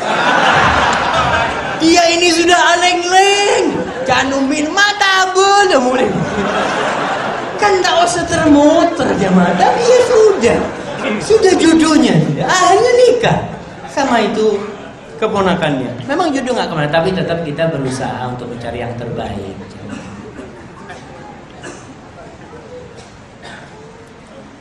Assalamualaikum warahmatullahi wabarakatuh. Apakah salah ketika istri minta pulang ke rumah orang tuanya karena suami selalu cerita apapun kepada orang tuanya, termasuk kekurangan istrinya, karena posisi suami istri masih ikut serumah dengan orang tua suami? Subhanallah. Enggak, istri kayak gini nih janganlah. Jangan minta pulang hanya perkara yang insya Allah bisa diselesaikan. Oke nih, suami punya kekurangan, dia suka menceritakan kejelekan istri kepada orang tuanya. Sekali-kali anti kirim surat kepada suami. Jangan menasihati suami. Bapak-bapak mau diberi nasihat bibi ini? Mau dikasih nasihat sama istrinya, Pak? Mau? Siap. Itu kalau dikasih nasihat istrinya, umpamanya pulang dari sholat, Bang, mare isya cekit abid ya, udah perlu nasihat. Datang ke rumah, sini, ojo sini, maca kitab istri, auzubillah minasyaitonir rajim. Situ hina. Jadi istri kalau ngasih nasihat suami itu, suami ini gak mau diguruin. Wajar, pemimpin itu kalau ngasih nasihat gak bisa di depan orang. Dan tidak bisa anak buah menggurui pemimpin. Bukan gak bisa, bisa. Tapi biasanya gak mau dia nerima nasihat itu. Kita tujuannya kan bukan menang-menang. Tujuannya bagaimana suami berubah. Maka kalau kita mau ngasih nasihat suami ini, ibu ini tulis surat. Kalau dia ngomong takut salah ngomong, emosi akhirnya ngomongnya nggak benar. Tapi kalau dia tulis surat kan paling tidak bisa memilih kata-kata yang baik. Mungkin dia baca lagi, sudah pas nggak ya? Kira-kira suami ana nerima nggak? Ternyata kurang, buang, tulis lagi. Jangan pakai SMS. tapi tulis pakai tangan. Sehingga suami itu tahu bahwasanya nih istrinya yang menulis dengan tangannya. Dan dalam memberi nasihat itu utamakan cinta. Utarakan cinta, bukan utarakan cinta bahwasanya aku ini cinta sama abang, aku ingin hidup selalu bersama abang, aku ini terus, baru kasih nasihat. Tapi kalau dia dalam suratnya itu, bang, anak ini sudah nggak tahan hidup sama abang. Anak ini, mari pada tidak tahan ini. Kadang-kadang seperti itu. Suami ini marah kalau, maka tolong diperhatikan masalah seperti itu. Insya Allah maulah suaminya dapat kasih nasihat. Ustaz, anak ingin bertanya, saya dan ingat ya, suami-suami yang suka menyebarkan kejelekan istrinya. Kita itu jelek, menceritakan kejelekan orang lain nggak boleh. Apalagi istri kita, teman tidur kita, ibu anak-anak kita. Allahu Akbar. Mana terima kasihmu kepada istrimu? Kalau dia kurang, kau perbaiki. Apa tugasnya seorang pemimpin kalau dia hanya menginginkan kesempurnaan anak buahnya tanpa dia ikut memperbaiki? Maka dia punya tugas memperbaiki. Assalamualaikum. Waalaikumsalam warahmatullahi. Ustaz, anak ingin bertanya. Saya seorang istri yang sudah cerai dengan suami anak. Anak bercerai karena suami zalim terhadap istri dan keluarga istri. Suami anak pergi meninggalkan anak dan anak perempuan yang masih kecil. Sampai saat ini suami dan keluarganya tidak pernah menjenguk anaknya. Suami mengancam tidak akan menjadi wali nikah. Jika seperti bagaimana solusinya Ustaz? Subhanallah. Allah mengatakan wattaqullah rabbah. Allah katakan wa man yata'adda hududallah faqad zalama nafsah. Barang siapa yang melampaui batasan-batasan Allah, maka dia telah zalim kepada dirinya. Maka yang seperti ini terjadi tadi karena faktor agama. Bagaimana solusinya? Ya, carilah orang yang bisa memberikan nasihat kepada suami. Karena tugas suami tetap, walinya tidak akan berubah. Apa suami mau nasab anaknya diganti? Gak mungkin. Nasab anaknya tetap ikut bapaknya, tidak ikut ibu. Maka di sini untuk wanita ini berusaha bersabar dan mendidik anaknya tidak benci kepada keluarga bapaknya, bapak ini anak. Ya selalu sebutkan kebaikan-kebaikannya. Katakan bapakmu nggak mau datang, mungkin dia ada urusan, ada ini itu. Berhusnuzon kepada Allah. Mudah-mudahan mereka berubah. Kalau bisa mengirimkan orang-orang yang memberikan nasihat, nggak masalah. Hadza wallahu a'lam bishawab. Assalamualaikum. Waalaikumsalam. Boleh nggak Ustaz, istri minta cerai karena suami tidak menjaga sholatnya, kerja sesuka hatinya, dia pernah ketahuan selingkuh, kalau bertengkar selalu berkata mengumpat, berkata kotor, boleh minta cerai? Pulang sering tengah malam, kadang sampai subuh. Subhanallah jemaah, ini ujian bagi seorang wanita. Yang pertama, itu pilihanmu. Orang kadang-kadang tadi menikah gak cari tahu dulu gimana suaminya. Mungkin yang dilihat kekayaan suaminya, gantengnya suaminya. Setelah nikah, ya Allah, ganteng itu cuma seminggu langsung selesai. Ya, kita tuh bosan. Antum kalau kepingin HP, sebelum antum punya, setiap melihat HP itu di tangan orang, ya Allah bagus banget katanya, bagus banget. Ketika antum beli dan antum miliki, berapa lama antum bilang bagus banget? Seminggu? Selesai, itu biasa. Maka ini kadang-kala si perempuan ini menikahin suaminya itu dia terima suami ini karena fulus, karena ganteng, tapi ternyata kelakuannya nggak benar. Terus bagaimana posisi wanita ini? Boleh kalau dikatakan boleh, nggak boleh meminta cerai dalam kondisi suami yang tidak menjaga agamanya, yang tidak bisa menjadi imam di rumah tangga itu, yang mungkin bahkan akan menjadi imam buruk buat anak-anaknya. Ketika melihat bapaknya nggak sholli, ketika bapaknya minum, bapaknya kayak gini, itu punya hak si istri. Tapi si istri mungkin masih bisa bersabar memperbaiki suaminya. Mudah-mudahan dengan kesabaran itu Allah merubah suaminya. Wallahu a'lam bishawab.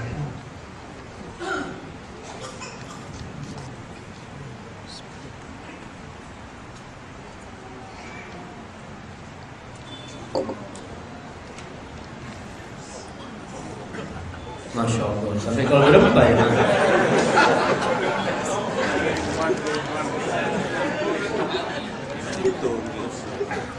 Baik, bismillah Ustaz, anak ingin meminta nasihat tentang komunikasi ikhwan dan akhwat ketika akhwat tersebut sudah dikhitbah untuk membicarakan proses selanjutnya itu pernikahan.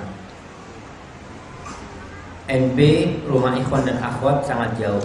Nggak ada masalah, perempuan dan lelaki itu boleh berkomunikasi dalam batasan-batasan memang yang diperlukan untuk dikomunikasikan. Bukan tanya, kau lagi ngapain sekarang?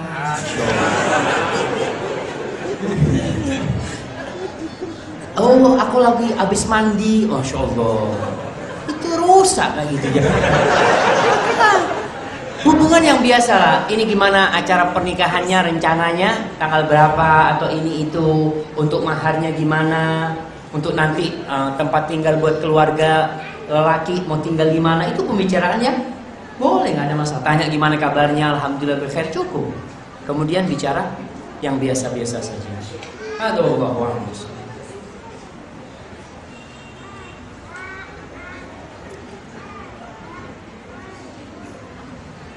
Ketika seorang sudah meninggal dunia, maka amalnya akan terputus kecuali salah satunya adalah anak soleh yang mendoakan orang tuanya. Lalu bagaimana Ustaz kalau orang tua tersebut adalah seorang dukun atau musyrik? Saya sebutkan. Allah. Jamaah, kita tahu kita tidak boleh mendoakan orang yang musyrik. Orang tua kita yang musyrik, benar-benar musyrik yang benar. Tadi dia dukun, dia menghambakan ke selain Allah, dia mohon kepada selain Allah dan terbukti kesyirikannya, maka kita tidak boleh mendoakan. Maka anak soleh itu tidak akan berguna buat orang tua. Karena orang tuanya tidak akan berkumpul dengan anak-anaknya. Allah Subhanahu wa ta'ala berfirman, "Walladzina amanu wattaba'athum dzurriyyatuhum biimanin alhaqna bihim dzurriyyatahum wama alatnahum min amalihim min syai'." Dan orang-orang yang beriman, kemudian diikuti dengan anak keturunan yang beriman, maka kita akan sambungkan tuh anak sama orang tuanya. Dan kita tidak akan kurangi amalan mereka. Tapi Allah akan kumpulkan mereka. Catatannya beriman. Tapi kalau tidak beriman maka tidak akan pernah dikumpulkan. Dan doa kita buat orang musyrik tidak akan sampai. Dan tidak boleh mendoakan orang musyrik itu. Wallahu a'lam bishawab.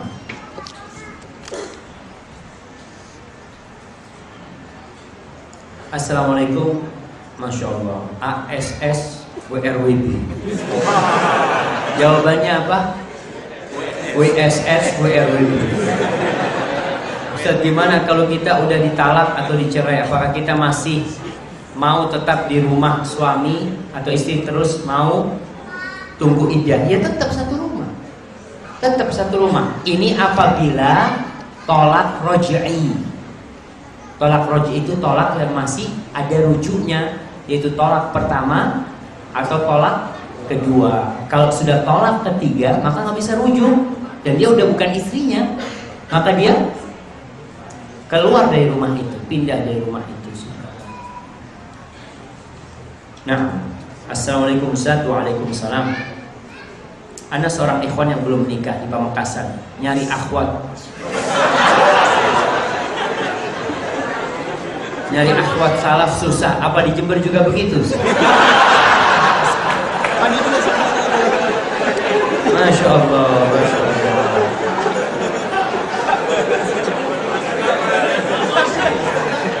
Nah, jamaah. Iya. Imun Ustaz tasnya reaki bahaya jamaah. Takut cocok juga Ustaznya. Tapi wallahu a'lam. Di Jember alhamdulillah kita baru buka kampus putri ya. Kita buka kuliah untuk putri. Mudah-mudahan nanti setelah setahun, 2 tahun, 3 tahun banyak akhwat-akhwat yang bisa dicari di Jember nanti.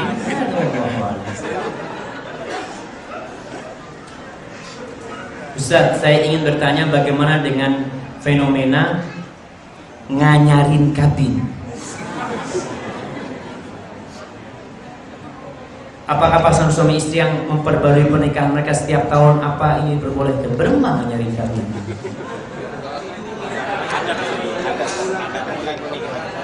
Mengulangi wallahu a'lam bishawab. Ini ada beberapa adat yang perlu dipertanyakan. Apakah adat ini syar'i? Alhamdulillah kita di Pamekasan ada majelis ulama.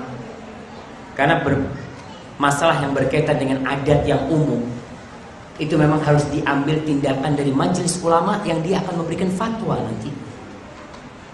Sehingga orang-orang itu akan, oh ini sudah para ulama yang sudah mengkaji adat ini berasal muasal dari mana, bagaimana prosesnya, apa saja yang ada di dalamnya.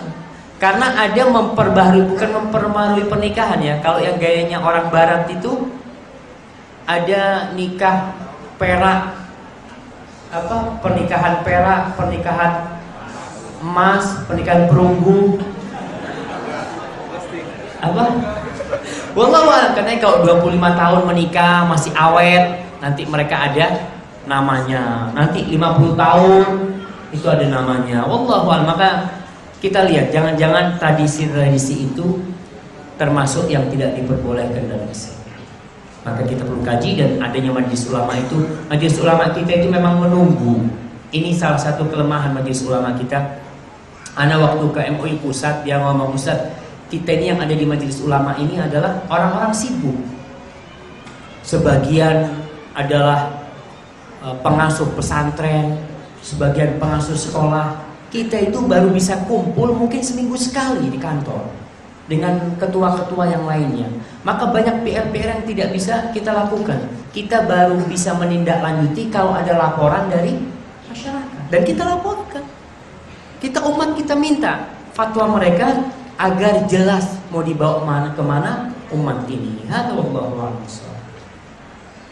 Ustaz mau nanya, pantaskah seorang suami bersalah meminta maaf pada istrinya? Pantaskah? Mau nanti salah.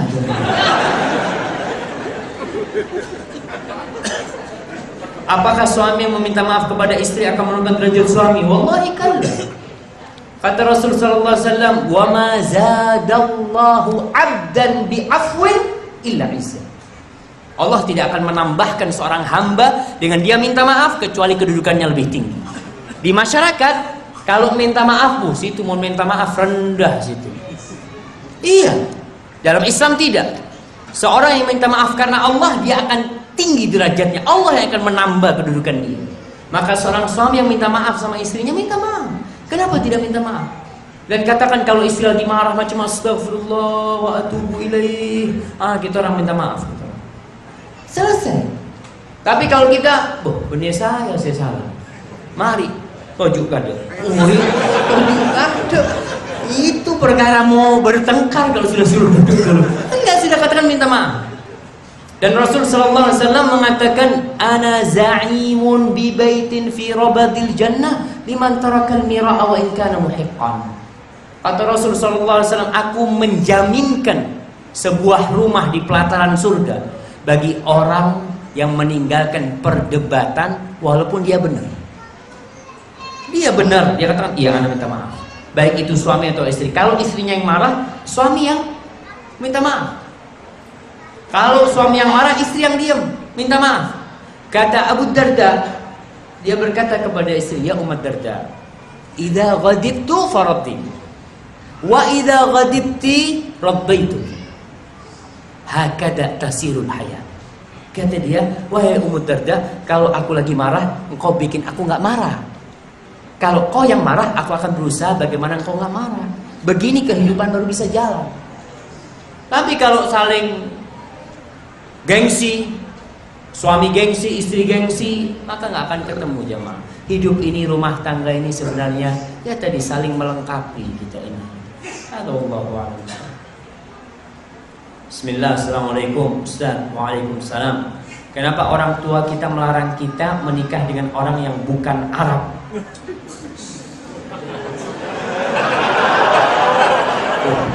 Khususan ya. Terus orang tua juga bilang diperbolehkan kalau si suami punya kelebihan seperti jadi dokter gitu. Kenapa pilihannya bukan di takwa? Ya tanya sama orang tuanya kenapa. Nah ini kan permasalahan di oknum. Ada oknum orang tua yang berpikir, ya sebenarnya bebas-bebas aja kita mau menikahkan putri kita. Orang Arab nggak mau ngawinkan anaknya kecuali sama orang Arab, ya boleh. Orang Padang nggak mau cari istri kecuali orang Padang. Orang Sunda nggak mau sama orang Madura. Itu ada orang Madura.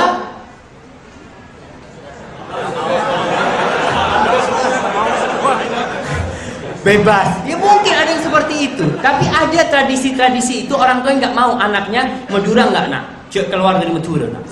Iya, ada yang seperti itu. Dan itu kebebasan sebenarnya.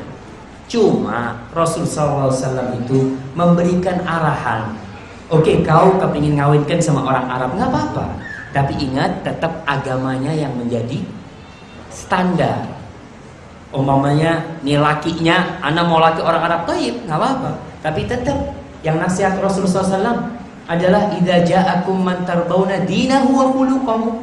Apabila datang meminang putri kalian orang yang agama dan akhlaknya, tetap ini ukurannya. Walaupun dia nggak mau ngawinkan kecuali dengan orang Arab. Kan ini kebebasan jemaah. Orang menikahkan seperti itu, asalkan jangan sampai yang penting orang Arab. Itu bahaya. Dan banyak, subhanallah, ada seorang teman, masya Allah, dia ini di Medina melamar seorang wanita, ya yang ditanya sama bapaknya, sama calon mertuanya, ente nanti kalau lulus ngapain? Ini masih mahasiswa, ya mungkin ngajar, ami gitu. Gajinya berapa? Gajinya mungkin 800 kata dia. Pondok berempat. Oh, iya. Ditolak. Pas datang melamar, aku isi mobil tepes itu. Yang tipis langsung ya terima aja, Pak. Ada orang tua yang berpikir materi, duit. Subhanallah, padahal anak kita itu tidak akan hidup dengan hartanya, tapi dengan suaminya ini. Maka tolong diperhatikan. Biasanya tadi yang ditanya apa labon, mon, apa kerjaannya? Saya guru SD. Terima benda guru SD. Tapi apa? Dokter. Oh, ya, insyaallah. Kapan mau lamaran? Bulan dokter kapan mau lamaran? Maka tolong diperhatikan orang tua, jangan sampai anaknya jadi korban perceraian nanti. Jangan sampai anaknya ini akhirnya mendapatkan suami yang menzalimi dia. Kata Asma pernah berpesan. Dia mengatakan an-nikahu riqqun falyanzur ahadukum inda man yariqu karimata. Kata Asma, nikah itu seperti perbudakan. Nikah itu. Kata Asma, hati-hati kalian lihat putri kalian jadikan budak kepada siapa. Al-Hasan ibn Basri ketika ada seorang yang mau menikahkan putrinya, dia musyawarah. Ini seharusnya orang itu bertanya ketika hendak menikahkan putrinya, maka Hasan Basri mengatakan la tuzawwij ibnataka illa min taqi fa in ahabbaha akramah wa in karihaha lam yadhlim. Jangan kau nikahkan putrimu kecuali dengan orang yang bertakwa. Kalau orang yang bertakwa ini cinta sama istrinya, maka dia akan memuliakan istri. Tapi kalau dia benci dengan istrinya, dia tidak akan menzalimi istri. Kenapa? Karena dia bertakwa, dia tahu ada batasan-batasan. Allah mengatakan fa in karihtumuhunna fa asa an takrahu syai'an wa yaj'alallahu fihi khairan katsiran. Kalau kau benci dengan pasangan hidupmu, kau benci sama istrimu, bisa jadi di balik kebencian itu Allah jadikan kebaikan yang banyak sekali. Ini orang yang bertakwa kayak gitu tuh. Maka seorang putri nggak boleh dipaksa juga. Nggak boleh itu perempuan dipaksa menikah dengan seorang laki yang dia tidak ridho. Bahkan di masa Rasulullah SAW ada wanita dipaksa kawin dengan misanannya, dia berontak. Dia mengatakan, ya Rasulullah, bapakku mengawinkan aku dengan misananku, sedangkan aku nggak suka sama dia. Akhirnya Rasulullah SAW memanggil orang tuanya, nggak boleh hal itu dilakukan. Ya sudah, si perempuan ini punya hak untuk tidak nikahkan. Lalu dia mengatakan, ya Rasulullah, sekarang aku izinkan bapakku menikahkan aku dengan misananku. Aku coba ingin orang-orang itu tahu kalau kita wanita punya hak.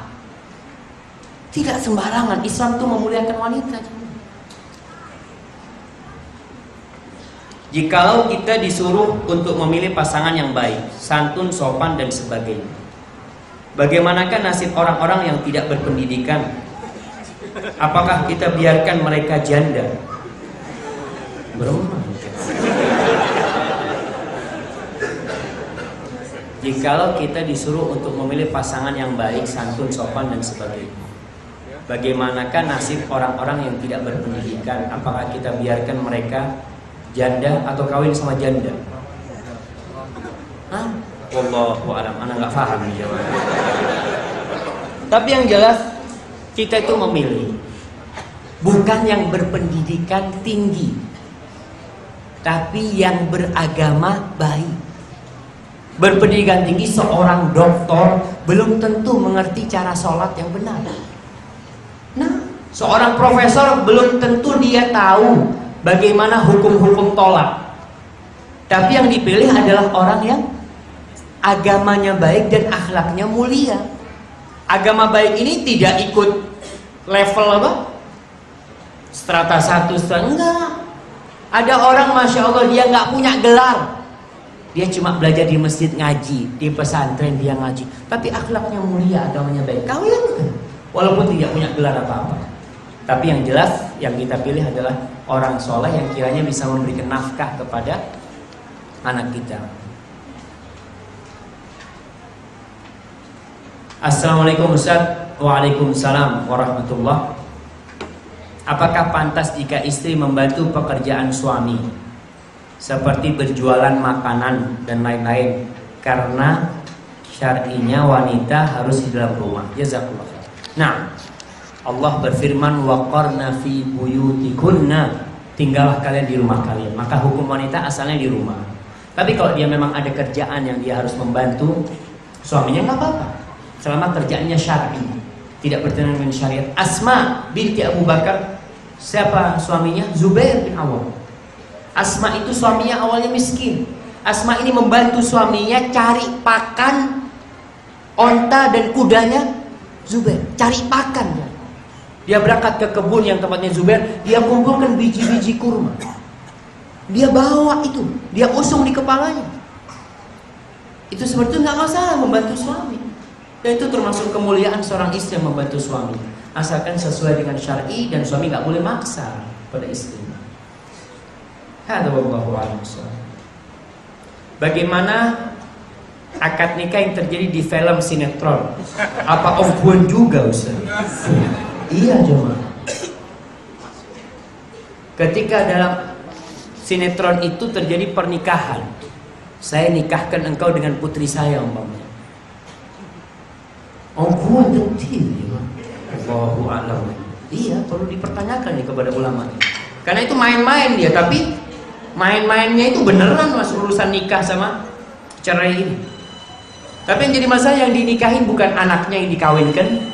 Ya dia itu ngomong aku kawinkan kau dengan putrinya orang. Dia nggak bisa kawin. Umumnya kita ketemu jalan, anak kawinkan engkau dengan putri tetanggaku. Anak tetangganya ya Pak Kapi. Nggak bisa. Tanya Ustaz, kalau sang suami mati dan mempunyai anak, terus si ibu nikah lagi, sedangkan anaknya tanggungan siapa? Maka tetap tanggungan keluarga suami. Kalau ada kakaknya, ini keponakan pangkatnya. Ini pangkatnya keponakannya dia. Dan ingat dalam Islam itu silaturahim itu wajib ya.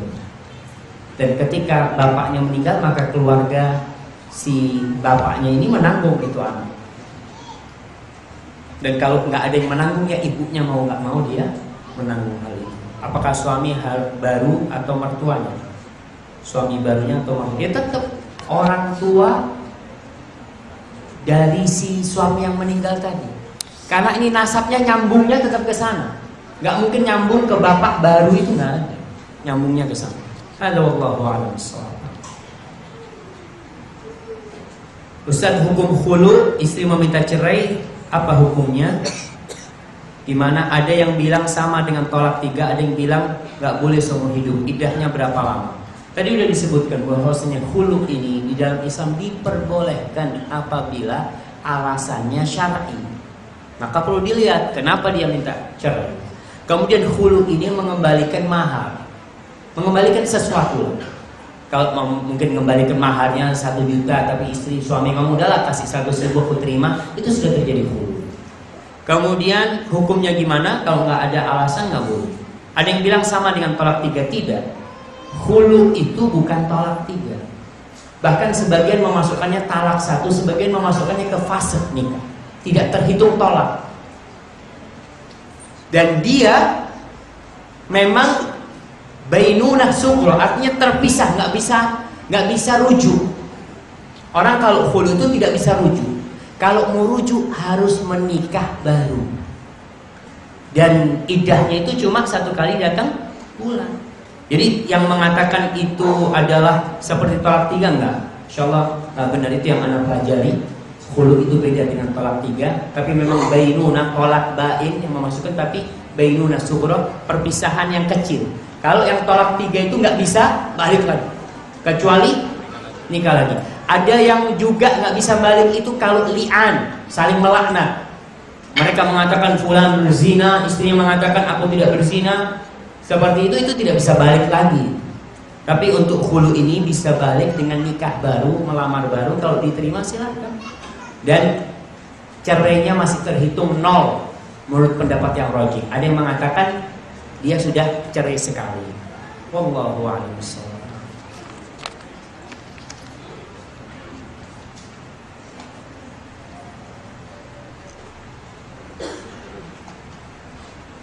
Di dalam Al-Hadid Allah menjelaskan bahwa segala sesuatu yang terjadi telah dicatat dalam kitab Lauhul Mahfuz jauh sebelum manusia diciptakan. Lalu dalam firman yang lain Allah juga menjelaskan Allah tidak akan merubah nasib suatu kaum apabila kaum itu tidak berusaha untuk merubahnya. Dan dalam firman lain, sesungguhnya aku bersama prasangka hamba-Ku. Saya bingung Ustaz hubungan antara ketiganya. Masya Allah, nggak ada yang perlu dibingungkan. Semua terjadi dengan takdir Allah Subhanahu Wa Taala. Kita tugasnya berusaha. Kita ini tidak tahu dengan takdir kita. Kalau ada yang tahu anak ini takdirnya Ustaz, kerja dari pagi sampai sore atau pagi sampai siang, rezekinya tetap 10.000. Orang ini akan kerja sampai siang. Karena dengan anak sama aja kerja sampai sore 10.000, tapi nggak ada yang tahu dengan takdirnya. Kita disuruh berusaha. Takdir itu rahasia Allah Subhanahu Wa Taala. Tugas manusia berusaha. Pernah Nabi kita Muhammad SAW di kuburan Baqi, lagi ngubur jenazah, ada sahabat yang bertanya, ya Rasulullah, aya'lamu Rabbuna ahlal jannati min ahlin nar? Apakah Allah tahu siapa di antara kita yang bakal masuk surga dan siapa di antara kita yang bakal masuk neraka? Kata Rasul sallallahu alaihi wasallam, "Na'am." Iya.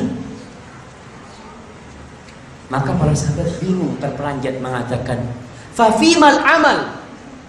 Kalau gitu bukan apa kita beramal kalau semuanya sudah ditentukan, sudah dicatat, sudah selesai semuanya.